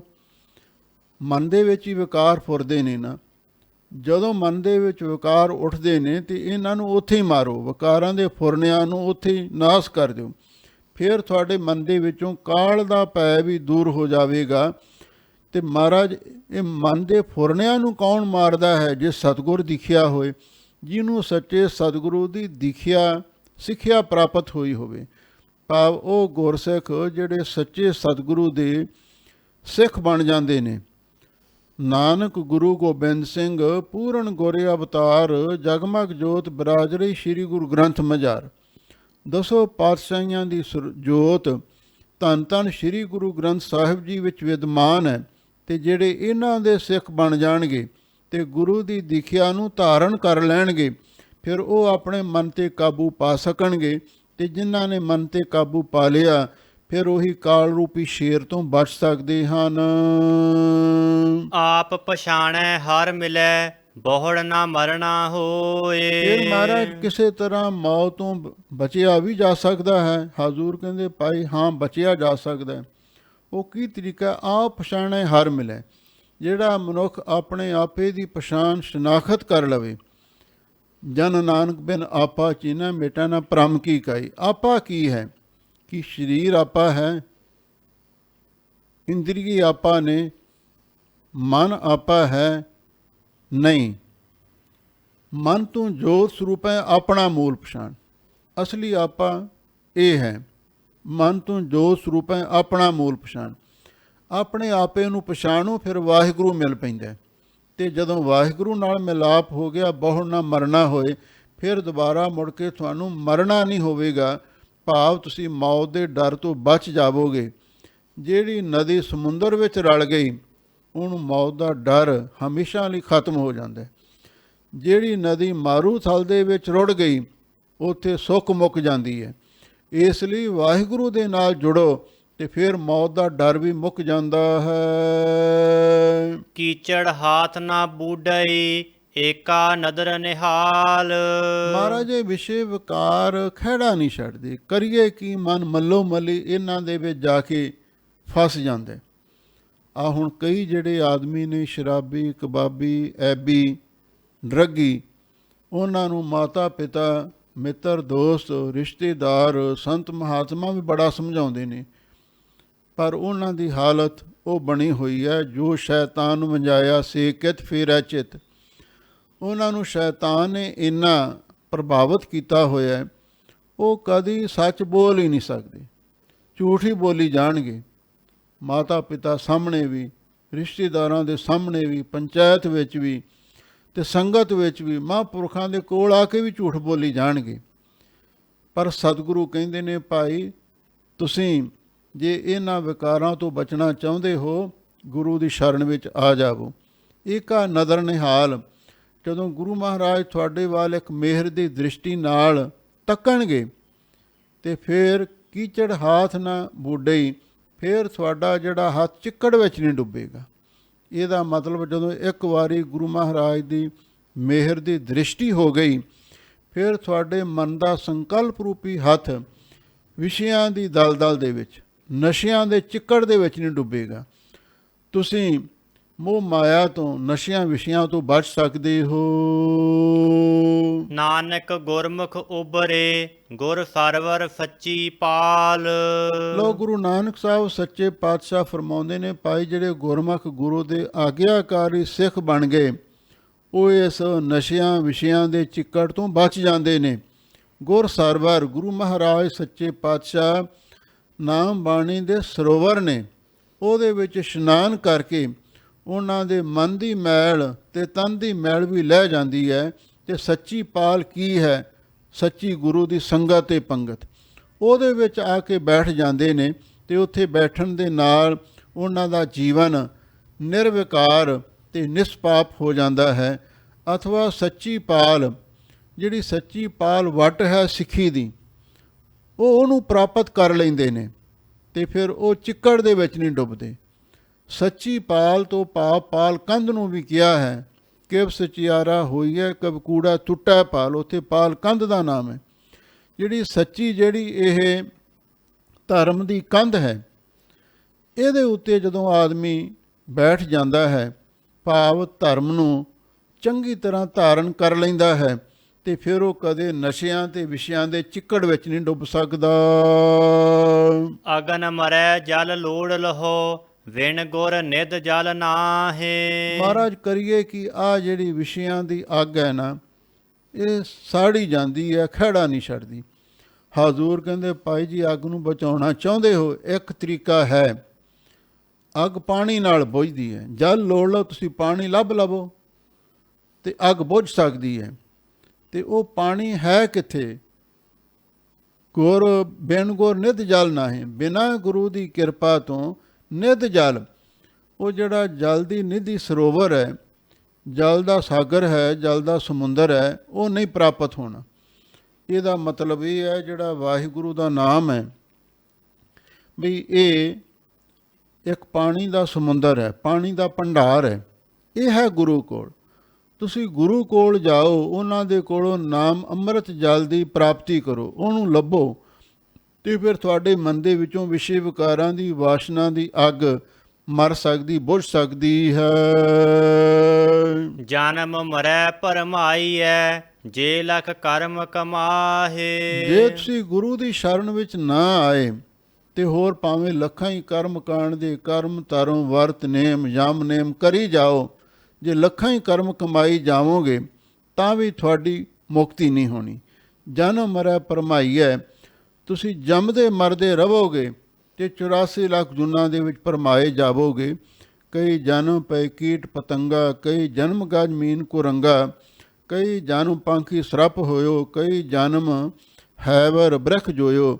ਫਿਰ ਤੁਸੀਂ ਜੂਨਾਂ ਦੇ ਵਿੱਚ ਹੀ ਭਟਕਦੇ ਰਹੋਗੇ, ਕਦੇ ਤੁਹਾਨੂੰ ਨਿਜਾਤ, ਬੰਦ ਖਲਾਸੀ ਤੇ ਮੁਕਤੀ ਨਹੀਂ ਪ੍ਰਾਪਤ ਹੋ ਸਕਦੀ। ਜਮ ਜਾ ਗਾਤ ਨਾ ਲੱਗਈ, ਜੇ ਚੱਲੈ ਸਤਿਗੁਰ ਪਾਏ। ਫਿਰ ਮਹਾਰਾਜ ਇਹ ਵੀ ਸੁਣਿਆ ਹੈ, ਜਦੋਂ ਕੋਈ ਆਦਮੀ ਅੱਗੇ ਜਾਂਦਾ ਹੈ ਤੇ ਜਮ ਜਿਹੜੇ ਜਗਾਤੀਏ ਨੇ ਉਹਦੇ ਕੋਲੋਂ ਜਿਹੜੇ ਧਰਮ ਕਰਮ ਲੁੱਟ ਲੈਂਦੇ ਨੇ। ਹਜ਼ੂਰ ਕਹਿੰਦੇ, ਭਾਈ ਹਾਂ ਉਹ ਤੇ ਹੈ ਹੀ ਹੈ। ਕਰਮ ਧਰਮ ਪਾਖੰਡ ਜੋ ਲੂਟਾ ਹੈ, ਤਿਨ ਜਮਜਾ ਗਾਤੀ ਲੂਟਾ ਹੈ। ਕਰਮ ਧਰਮ ਪਾਖੰਡ ਜੋ ਦਿਸਾ ਹੈ, ਤਿਨ ਜਮਜਾ ਗਾਤੀ ਲੂਟਾ ਹੈ। ਨਿਰਵਾਣ ਕੀਰਤਨ ਗਾਵੋ ਕਰਤੇ ਕਾ, ਨੈਮਕ ਸਿਮਰਤ ਜੈਤ ਛੂਟੇ। ਜਿਹੜੇ ਸਕਾਮ ਕਰਮ ਨੇ, ਪਖੰਡ ਦੇ ਧਰਮ ਕਰਮ ਨੇ, ਉਹ ਸਾਰੇ ਜਮ ਜਗਾਤੀਏ ਲੁੱਟ ਲੈਂਦੇ ਨੇ। ਹਾਂ, ਜੇ ਤੁਸੀਂ ਜਮਾਂ ਦੀ ਜਗਾਤ ਤੋਂ ਬਚਣਾ ਚਾਹੁੰਦੇ ਹੋ ਤੇ ਫਿਰ ਸਤਿਗੁਰੂ ਦੀ ਸ਼ਰਨ ਵਿੱਚ ਆ ਜਾਓ। ਜਮਜਾ ਗਾਤ ਨਾ ਲੱਗੀ, ਜੇ ਚੱਲੈ ਸਤਿਗੁਰ ਪਾਏ। ਜੇ ਆਪਾਂ ਸਤਿਗੁਰੂ ਦੇ ਪਾਏ ਅਨੁਸਾਰ ਹੋ ਕੇ ਚੱਲਾਂਗੇ, ਜੋ ਗੁਰ ਕਹੈ ਸੋਈ ਪਲ ਮਾਨੋ, ਹਰ ਹਰ ਕਥਾ ਨਿਰਾਲੀ। ਗੁਰੂ ਦਰਸਾਏ ਮਾਰਗ ਤੇ ਚੱਲਾਂਗੇ, ਗੁਰੂ ਦਾ ਭਾਣਾ ਮਿੱਠਾ ਕਰਕੇ ਮੰਨਾਂਗੇ, ਤੇ ਫਿਰ ਜਮਾਂ ਦੀ ਜਗਾਤ ਵੀ ਨਹੀਂ ਲੱਗੇਗੀ। ਫਿਰ ਤੁਹਾਡੇ ਉੱਤੇ ਜਮ ਕੋਈ ਟੈਕਸ ਨਹੀਂ ਲਾਵੇਗਾ, ਕੋਈ ਮਸੂਲ ਨਹੀਂ ਲੈ ਸਕੇਗਾ। ਨਾਨਕ ਨਿਰਮਲ ਅਮਰ ਪਦ, ਗੁਰ ਹਰ ਮੇਲੇ ਮੇਲਾਏ। ਗੁਰੂ ਨਾਨਕ ਸਾਹਿਬ ਸੱਚੇ ਪਾਤਸ਼ਾਹ ਫਰਮਾਉਂਦੇ ਨੇ ਵੀ ਗੁਰੂ ਮਹਾਰਾਜ ਸੱਚੇ ਪਾਤਸ਼ਾਹ ਉਸ ਵਾਹਿਗੁਰੂ ਪਰਮੇਸ਼ਰ ਦੇ ਨਾਲ ਮਿਲੈ, ਪਹਿਲਾਂ ਆਪ ਮਿਲਦੇ ਨੇ ਤੇ ਮਿਲਾਏ ਫਿਰ ਦੂਸਰਿਆਂ ਨੂੰ ਵੀ ਮਿਲਾ ਦਿੰਦੇ ਨੇ। ਗੁਰ ਹਰ ਮੇਲਾ ਮੇਲਾਏ। ਗੁਰੂ ਮਹਾਰਾਜ ਪਹਿਲਾਂ ਵਾਹਿਗੁਰੂ ਦੇ ਨਾਲ ਆਪ ਮਿਲਦੇ ਨੇ, ਦੂਜਿਆਂ ਨੂੰ ਵੀ ਮਿਲਾ ਦਿੰਦੇ ਨੇ। ਅਤੇ ਜਦੋਂ ਭਾਈ ਵਾਹਿਗੁਰੂ ਦੇ ਨਾਲ ਮਿਲ ਗਏ, ਨਾਨਕ ਨਿਰਮਲ ਅਮਰ ਪਦ, ਫਿਰ ਬਹੁਤ ਪਵਿੱਤਰ ਅਤੇ ਅਮਰ ਅਵਨਾਸ਼ੀ ਪਦਵੀ ਤੁਹਾਨੂੰ ਪ੍ਰਾਪਤ ਹੋ ਸਕਦੀ ਹੈ। ਹਰਖ ਅਨੰਤ ਸੋਗ ਨਹੀਂ ਬੀਆ, ਸੋ ਘਰ ਗੁਰੂ ਨਾਨਕ ਕੋ ਦੀਆ। ਜੇ ਉਹ ਨਿਰਮਲ ਪਵਿੱਤਰ ਅਤੇ ਅਵਨਾਸ਼ੀ ਪਦਵੀ ਪ੍ਰਾਪਤ ਕਰਨਾ ਚਾਹੁੰਦੇ ਹੋ ਅਤੇ ਭਾਈ ਗੁਰੂ ਦੀ ਸ਼ਰਨ ਵਿੱਚ ਆ ਜਾਓ ਅਤੇ ਗੁਰੂ ਮਹਾਰਾਜ ਤੁਹਾਨੂੰ ਪਰਮੇਸ਼ਰ ਦੇ ਨਾਲ ਮਿਲਾਉਣਗੇ। ਫਿਰ ਹੀ ਇਹ ਤੁਹਾਨੂੰ ਉਜਲ ਅਮਰ ਪਦਵੀ ਪ੍ਰਾਪਤ ਹੋ ਸਕਦੀ ਹੈ। ਕਲਰ ਕੇਰੀ ਛਪੜੀ, ਕਊਆ ਮਲ ਮਲ ਨਹਾਏ। ਲਓ ਹੁਣ ਗਰੀਬਨ ਵਾਜ ਸਤਿਗੁਰੂ ਜੀ ਜਿਹੜੇ ਪਾਮਰ ਪੁਰਸ਼ ਨੇ, ਵਸ਼ਈ ਪੁਰਸ਼ ਨੇ, ਉਹਨਾਂ ਦੀ ਹਾਲਤ ਬਿਆਨ ਕਰਦੇ ਨੇ। ਕਲਰ ਕੇਰੀ ਛਪੜੀ, ਇੱਕ ਕਲਰੀ ਥਾਂ ਦੇ ਉੱਤੇ ਖਾਰੇ ਪਾਣੀ ਦੀ ਛਪੜੀ ਹੈ। ਕਊਆ ਮਲ ਮਲ ਨਹਾਏ, ਅਤੇ ਉੱਥੇ ਕਾਂ ਮਲ ਮਲ ਕੇ ਨਹਾਉਂਦਾ ਫਿਰਦਾ। ਉਸ ਕਲਰ ਦੀ ਛਪੜੀ ਦੇ ਵਿੱਚ ਕੋਈ ਕਾਂ ਮਲ ਮਲ ਕੇ ਨਹਾਉਂਦਾ ਹੈ ਵੀ ਮੈਂ ਆਪਣੀ ਮੈਲ ਨੂੰ ਲਾਹ ਦੇਵਾਂ। ਮਨ ਤਨ ਮੈਲਾ ਅਵਗੁਣੀ, ਚਿੰਜ ਭਰੀ ਗੰਦੀ ਆਏ। ਉਹਦਾ ਮਨ ਤੇ ਤਨ ਔਗਣਾ ਕਰਕੇ ਪਹਿਲਾਂ ਹੀ ਮੈਲਾ ਹੈ, ਅਤੇ ਹੁਣ ਕਲਰ ਦੀ ਛਪੜੀ 'ਤੇ ਜਾ ਕੇ ਉਹਦੇ ਗੰਦੇ ਪਾਣੀ ਵਿੱਚ ਜਾ ਕੇ ਮਲ ਮਲ ਕੇ ਨਹਾਵੇਗਾ, ਉਹ ਤਾਂ ਹੋਰ ਲਿਬੜ ਜਾਵੇਗਾ, ਹੋਰ ਉਸਨੂੰ ਮੈਲ ਲੱਗ ਜਾਵੇਗੀ। ਚਿੰਝ ਭਰੀ ਗੰਦੀ ਆਏ, ਅਤੇ ਜਿਹੜਾ ਕਾਂ ਉਹਦੇ ਵਿੱਚ ਆ ਕੇ ਗੰਦੇ ਪਾਣੀ ਵਿੱਚ ਚੁੰਝ ਭਰੇਗਾ ਅਤੇ ਗੰਦੀ ਆਏ, ਉਹਦੇ ਵਿੱਚੋਂ ਵੀ ਬਦਬੂ ਆਵੇਗੀ, ਦੁਰਗੰਧ ਆਵੇਗੀ। ਜੇ ਕੋਈ ਕਾਂ ਗੰਦੇ ਪਾਣੀ ਦੀ ਛਪੜੀ ਵਿੱਚ ਆ ਕੇ ਚੁੰਝ ਭਰੇਗਾ ਅਤੇ ਫਿਰ ਉਹਦੇ ਵਿੱਚੋਂ ਵੀ ਦੁਰਗੰਧੀ ਆਉਂਦੀ ਹੈ। ਇਸ ਲਈ ਕਲਰ ਕੇਰੀ ਛਪੜੀ, ਕਊਆ ਮਲਮਲ ਨਾਏ। ਕਾਂ ਕੌਣ ਹੈ ਅਤੇ ਛਪੜੀ ਕਿਹੜੀ ਹੈ? ਕਾਂ ਹੈ ਪਾਪੀ ਜੀਵ, ਪਾਮਰ ਪੁਰਸ਼, ਵਸ਼ਈ ਬੰਦਾ। ਕਲਰ ਕੇਰੀ ਛਪੜੀ, ਕਲਰ ਦੀ ਛਪੜੀ ਕਿਹੜੀ ਹੈ? ਆ ਜਿਹੜੇ ਨਸ਼ੇ ਵਿਸ਼ੇ ਨੇ ਸੰਸਾਰ ਦੇ ਵਿੱਚ, ਇਹ ਕਲਰ ਦੀ ਛਪੜੀ ਵਾਂਗ ਨੇ। ਇਹਨਾਂ ਦਾ ਜਿਹੜਾ ਸਵਾਦ ਹੈ ਉਹ ਵੀ ਖਾਰਾ ਹੀ ਹੈ, ਕੌੜਾ ਹੈ।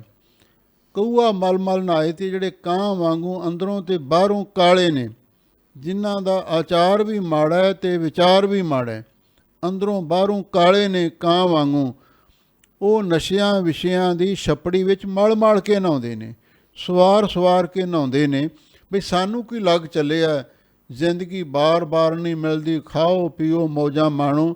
ਬਸ ਉਸ ਕਲਰ ਦੀ ਛਪੜੀ ਵਿੱਚ, ਸ਼ਰਾਬਾਂ ਕਬਾਬਾਂ ਦੇ ਵਿੱਚ ਉਹ ਆਪਣੇ ਜੀਵਨ ਨੂੰ ਬਰਬਾਦ ਕਰਦੇ ਰਹਿੰਦੇ ਨੇ। ਮਨ ਤਨ ਮੈਲਾ ਅਵਗੁਣੀ, ਔਗਣਾ ਕਰਕੇ ਉਹਨਾਂ ਦਾ ਮਨ ਅਤੇ ਤਨ ਸਰੀਰ ਪਹਿਲਾਂ ਵੀ ਮੈਲਾ ਹੁੰਦਾ, ਅਤੇ ਫਿਰ ਨਸ਼ਿਆਂ ਵਿਸ਼ਿਆਂ ਦੀ ਗੰਦੀ ਛਪੜੀ ਵਿੱਚ ਨਹਾ ਕੇ ਹੋਰ ਆਪਣੇ ਸਰੀਰ ਨੂੰ ਪਲੀਤ ਕਰ ਲੈਂਦੇ ਨੇ। ਚਿੰਝ ਭਰੀ ਗੰਦੀ ਆਏ, ਜਿਹੜੀ ਉਹਨਾਂ ਦੀ ਬੁੱਧੀ ਰੂਪੀ ਬਿਰਤੀ ਰੂਪੀ ਚੁੰਝ ਹੈ, ਉਹ ਜਦੋਂ ਵਿਸ਼ਿਆਂ ਦੇ ਵਿੱਚ ਡੋਬਦੇ ਨੇ ਉਹਦੇ ਵਿੱਚੋਂ ਵੀ ਦੁਰਗੰਧੀ ਆਉਂਦੀ ਹੈ। ਭਾਵ ਉਹਨਾਂ ਦੇ ਮੂੰਹ ਦੇ ਵਿੱਚੋਂ ਵੀ ਵਿਸ਼ਿਆਂ ਦੀ, ਸ਼ਰਾਬ ਦੀ ਭੈੜੀ ਜਿਹੜੀ ਬਦਬੂ ਹੈ, ਦੁਰਗੰਧ ਹੈ, ਉਹ ਆਉਂਦੀ ਹੈ। ਅਥਵਾ ਜਿਹੜੀਆਂ ਕੋਈ ਗੰਦੀਆਂ ਵਿਸ਼ਿਆਂ ਵਿਕਾਰਾਂ ਦੀਆਂ ਗੱਲਾਂ ਨੇ, ਉਹਨਾਂ ਦੀ ਦੁਰਗੰਧ ਆਉਂਦੀ ਰਹਿੰਦੀ ਹੈ। ਅਥਵਾ ਕਿਸੇ ਦੀ ਨਿੰਦਿਆ ਕਰਨੀ, ਇਹ ਉਹਨਾਂ ਦੇ ਮੂੰਹ ਦੇ ਵਿੱਚੋਂ ਦੁਰਗੰਧੀ ਆਉਂਦੀ ਹੈ। ਸਰਵਰ ਹੰਸ ਨਾ ਜਾਣਿਆ, ਕਾਗ ਕੁਪੰਖੀ ਸੰਗ। ਲੋ ਕਾਂ ਦੀ ਗੱਲ ਕੀਤੀ ਸੀ ਨਾ, ਕਊਆ ਮਲ ਮਲ ਨਹਾਏ, ਅਤੇ ਕਾਂ ਬੜਾ ਚਲਾਕ ਪੰਛੀ ਮੰਨਿਆ।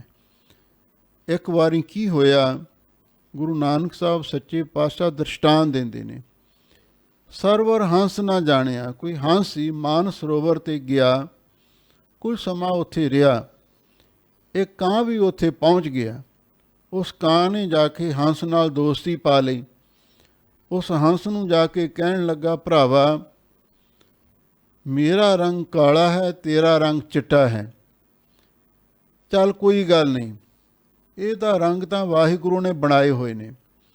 ਆਹ ਜਿਹੜਾ ਤੇਰਾ ਦੇਸ਼ ਹੈ, ਜਿੱਥੇ ਤੂੰ ਰਹਿਣਾ ਹੈ, ਬੜਾ ਸੋਹਣਾ ਹੈ, ਪਰ ਜੇ ਤੂੰ ਮੇਰਾ ਦੇਸ਼ ਵੇਖ ਲਵੇਂ, ਜਿੱਥੇ ਮੈਂ ਰਹਿਣਾ ਹਾਂ, ਮੇਰਾ ਵਤਨ ਇਸ ਦੇ ਨਾਲੋਂ ਵੀ ਵੱਧ ਸੋਹਣਾ ਹੈ। ਭੋਲਾ ਹੰਸ ਕਹਿਣ ਲੱਗਾ, ਚੱਲ ਫਿਰ ਕੋਈ ਗੱਲ ਨਹੀਂ, ਮੈਂ ਤੇਰਾ ਵੀ ਵਤਨ, ਤੇਰਾ ਵੀ ਦੇਸ਼ ਵੇਖ ਲੈਣਾ ਹਾਂ। ਉਹ ਕਾਂ ਹੰਸ ਨੂੰ ਲੈ ਕੇ ਉੱਡਿਆ, ਹੱਡਾ ਰੋੜੀ 'ਤੇ ਜਾ ਕੇ ਬੈਠ ਗਿਆ। ਕਰੰਗਾਂ 'ਤੇ ਜਾ ਕੇ ਬੈਠ ਗਿਆ। ਉੱਥੋਂ ਬਦਬੂ ਆਵੇ, ਸੜਿਆ ਮਾਸ। ਹੰਸ ਕਹਿੰਦਾ ਮੈਨੂੰ ਤੇ ਸਾਹ ਲੈਣਾ ਔਖਾ ਹੋ ਗਿਆ, ਮੇਰੀ ਜਾਨ ਤਰਾ ਤਰਾ ਕਰ ਰਹੀ, ਕਿੱਥੇ ਮੈਨੂੰ ਲਿਆ ਕੇ ਫਸਾਤਾ। ਫਿਰ ਇਹ ਕਾਂ ਬੜਾ ਚਲਾਕ ਸੀ, ਕਹਿੰਦਾ ਮੈਂ ਤੇ ਇਹਨੂੰ ਸੋਚਿਆ ਸੀ ਮੈਂ ਆਪਣੇ ਵਰਗਾ ਬਣਾ ਲਵਾਂਗਾ, ਪਰ ਇਹਨੇ ਤੇ ਆਪਣਾ ਸੁਭਾਅ ਨਹੀਂ ਛੱਡਿਆ, ਹੁਣ ਮੈਂ ਕਰਾਂ ਤੇ ਕੀ ਕਰਾਂ। ਫਿਰ ਉਹ ਹੰਸ ਨੇ ਕੀ ਕੀਤਾ, ਜੰਗਲ ਦੇ ਵਿੱਚ ਚਲਿਆ ਗਿਆ।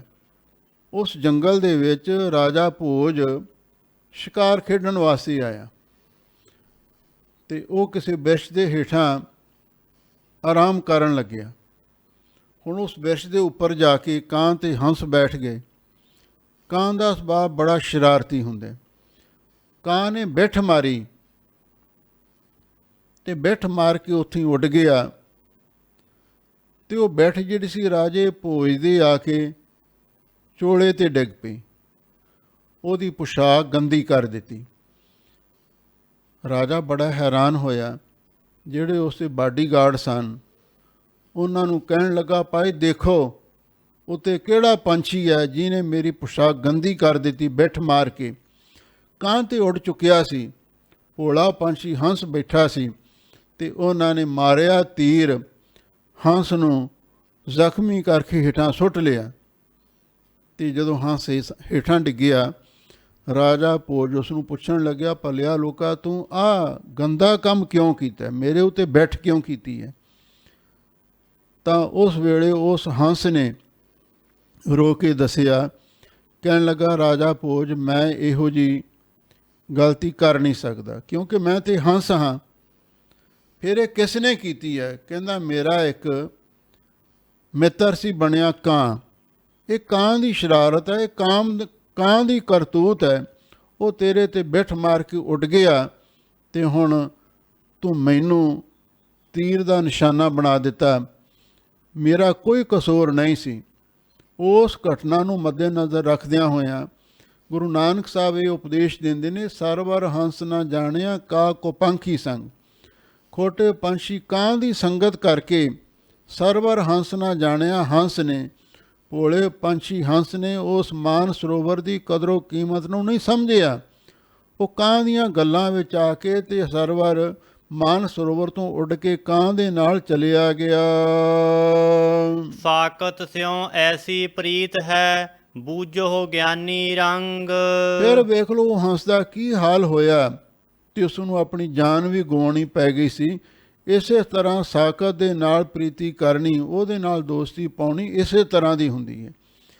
ਬੂਝੋ ਗਿਆਨੀ ਰੰਗ, ਇਹ ਗਿਆਨੀ ਜਨੋ ਗਿਆਨਵਾਨ ਪੁਰਸ਼ੋ ਰੰਗ ਪ੍ਰੇਮ ਦੇ ਨਾਲ ਇਸ ਕਹੀ ਹੋਈ ਗੱਲ ਨੂੰ ਸਮਝੋ ਜੋ ਅਸੀਂ ਕਹਿ ਰਹੇ ਹਾਂ। ਮਾੜੇ ਪੁਰਸ਼ਾਂ ਦੀ ਜਿਹੜੀ ਸੰਗਤ ਹੈ ਉਹ ਹਮੇਸ਼ਾ ਲਈ ਸਾਡਾ ਨੁਕਸਾਨ ਕਰਦੀ ਹੈ। ਮਾੜੇ ਪੁਰਸ਼ਾਂ ਦੀ ਸੰਗਤ ਤੋਂ ਬਚਣਾ ਚਾਹੀਦਾ ਹੈ। ਭਗਤ ਕਬੀਰ ਜੀ ਨੇ ਵੀ ਸਾਨੂੰ ਸਿੱਖਿਆ ਦਿੱਤੀ ਹੈ, ਕਬੀਰ ਸਾਕਤ ਸੰਗ ਨਾ ਕੀਜੀਐ, ਦੂਰਹਿ ਜਾਈਐ ਭਾਗ, ਬਾਸਨ ਕਾਰੂ ਪਰਸੀਐ ਤਉ ਕਛ ਲਾਗੈ ਦਾਗ। ਜੇ ਆਪਾਂ ਮਾੜੇ ਪੁਰਸ਼ਾਂ ਦੀ ਸੰਗਤ ਕਰਾਂਗੇ ਉਹ ਸਾਨੂੰ ਫਸਾ ਦੇਣਗੇ ਅਤੇ ਆਪ ਸ਼ਰਾਰਤ ਕਰਕੇ, ਚੋਰੀ ਕਰਕੇ, ਮਾੜਾ ਕੰਮ ਕਰਕੇ ਉਹ ਉੱਡ ਜਾਣਗੇ ਕਾਂ ਵਾਂਗੂ ਅਤੇ ਭੋਲੇ ਪੰਛੀ ਹੰਸ ਵਾਂਗੂ ਤੁਸੀਂ ਪਕੜੇ ਜਾਓਗੇ ਅਤੇ ਤੁਹਾਡੀ ਬਦਨਾਮੀ ਹੋ ਜਾਵੇਗੀ। ਇਸ ਲਈ ਮਾੜੀ ਸੰਗਤ ਤੋਂ ਬਚਣਾ ਚਾਹੀਦਾ ਹੈ।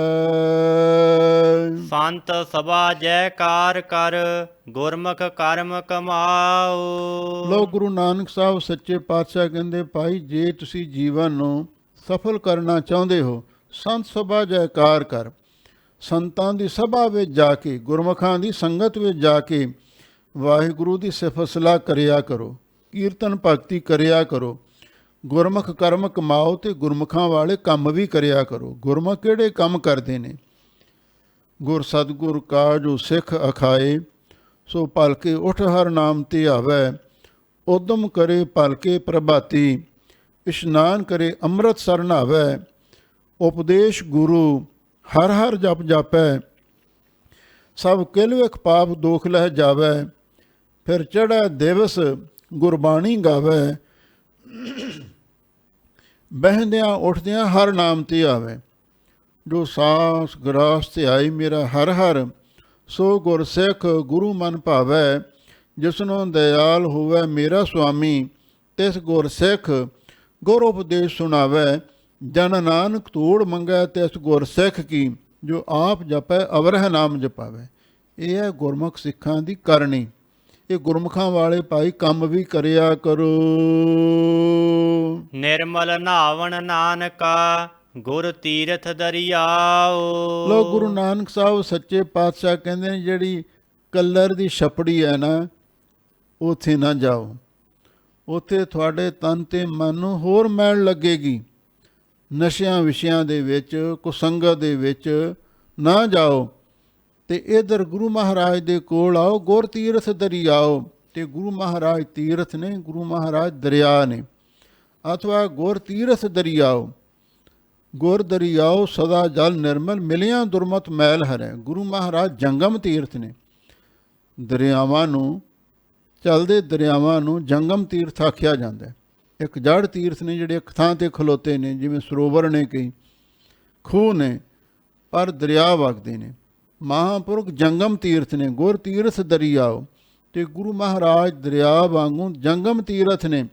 ਤੁਸੀਂ ਉਹਨਾਂ ਦੇ ਕੋਲ ਆਓ। ਨਿਰਮਲ ਨਾਵਨ ਨਾਨਕਾ। ਵੀ ਗੁਰੂ ਨਾਨਕ ਸਾਹਿਬ ਕਹਿੰਦੇ ਭਾਈ ਗੁਰੂ ਵੀ ਇਹ ਦਰਿਆ ਵਰਗੇ ਬੜੇ ਪਵਿੱਤਰ ਜਲ ਦੇ ਤੀਰਥ ਨੇ, ਉਹਨਾਂ ਵਿੱਚ ਆ ਕੇ ਨਹਾਵਣ ਇਸ਼ਨਾਨ ਕਰੋ ਤੇ ਫਿਰ ਤੁਹਾਡਾ ਤਨ ਵੀ ਤੇ ਮਨ ਵੀ ਨਿਰਮਲ ਹੋ ਜਾਵੇਗਾ। ਜੀਉ ਨਿਰਮਲ ਬਾਹਰੋਂ ਨਿਰਮਲ, ਬਾਹਰੋਂ ਤਾਂ ਨਿਰਮਲ, ਜੀਉ ਨਿਰਮਲ, ਸਤਿਗੁਰ ਤੇ ਕਰਨੀ ਕਮਾਣੀ। ਜੇ ਗੰਦੀਆਂ ਛਪੜੀਆਂ ਵਿੱਚ ਨਹਾਓਗੇ, ਕੁਸੰਗਤ ਵਿੱਚ ਜਾਓਗੇ, ਪਖੰਡੀਆਂ ਕੋਲ ਜਾਓਗੇ, ਭੂਤਾਂ ਪ੍ਰੇਤਾਂ ਵਾਲਿਆਂ ਕੋਲ ਜਾਓਗੇ, ਗੰਦੀਆਂ ਛਪੜੀਆਂ ਵਿੱਚ ਨਹਾਓਗੇ ਤੇ ਤੁਹਾਡਾ ਤਨ ਤੇ ਮਨ ਮੈਲਾ ਹੋ ਜਾਵੇਗਾ। ਤੁਹਾਡੇ ਮੂੰਹ ਦੇ ਵਿੱਚੋਂ ਵੀ ਦੁਰਗੰਧੀ ਆਵੇਗੀ, ਵਿਸ਼ਿਆਂ ਦੀ, ਨਸ਼ਿਆਂ ਦੀ ਬਦਬੂ ਆਇਆ ਕਰੇਗੀ।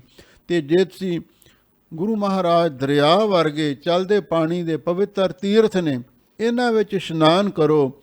ਸੁਣਿਆ ਮੰਨਿਆ ਮਨ ਕੀਤਾ ਭਾਓ, ਅੰਤਰਗਤ ਤੀਰਥ ਮਲ ਨਹਾਓ। ਫਿਰ ਤੁਹਾਡਾ ਜੀਵਨ ਨਿਰਮਲ ਹੋ ਜਾਵੇਗਾ। ਤੁਹਾਡਾ ਜੀਵਨ ਗੰਗਾ ਦੇ ਜਲ ਵਾਂਗੂ ਪਵਿੱਤਰ ਹੋ ਜਾਵੇਗਾ। ਇਹ ਹੈ ਗੁਰੂ ਨਾਨਕ ਸਾਹਿਬ ਸੱਚੇ ਪਾਤਸ਼ਾਹ ਦੀ ਪਾਵਨ ਪਵਿੱਤਰ ਸਿੱਖਿਆ, ਜੋ 12 ਵਧੀਕ ਸ਼ਲੋਕਾਂ ਦੇ ਵਿੱਚ ਸਤਿਗੁਰੂ ਨੇ ਬਖਸ਼ਿਸ਼ ਕੀਤੀ। ਆਪਾਂ ਉਸ ਨੂੰ ਸੁਣਿਆ, ਆਪਣੇ ਜੀਵਨ ਵਿੱਚ ਵਸਾਈਏ। ਇਹਦੇ ਨਾਲ ਹੀ ਸਾਡੇ ਜੀਵਨ ਦੀ ਸਫਲਤਾ ਹੋਵੇਗੀ। ਸਭ ਸੰਗਤਾਂ ਦਾ ਬਹੁਤ ਬਹੁਤ ਧੰਨਵਾਦ। ਹੋਈਆਂ ਭੁੱਲਾਂ ਚੁੱਕਾਂ ਲਈ ਖਿਮਾ ਕਰਨਾ। ਸੰਤ ਸਭਾ ਜੈਕਾਰ ਕਰ, ਗੁਰਮੁਖ ਕਰਮ ਕਮਾਓ। ਨਿਰਮਲ ਨਾਵਣ ਨਾਨਕਾ, ਗੁਰ ਤੀਰਥ ਦਰਿਆਓ। ਵਾਹਿਗੁਰੂ ਜੀ ਕਾ ਖਾਲਸਾ, ਵਾਹਿਗੁਰੂ ਜੀ ਕੀ ਫਤਿਹ।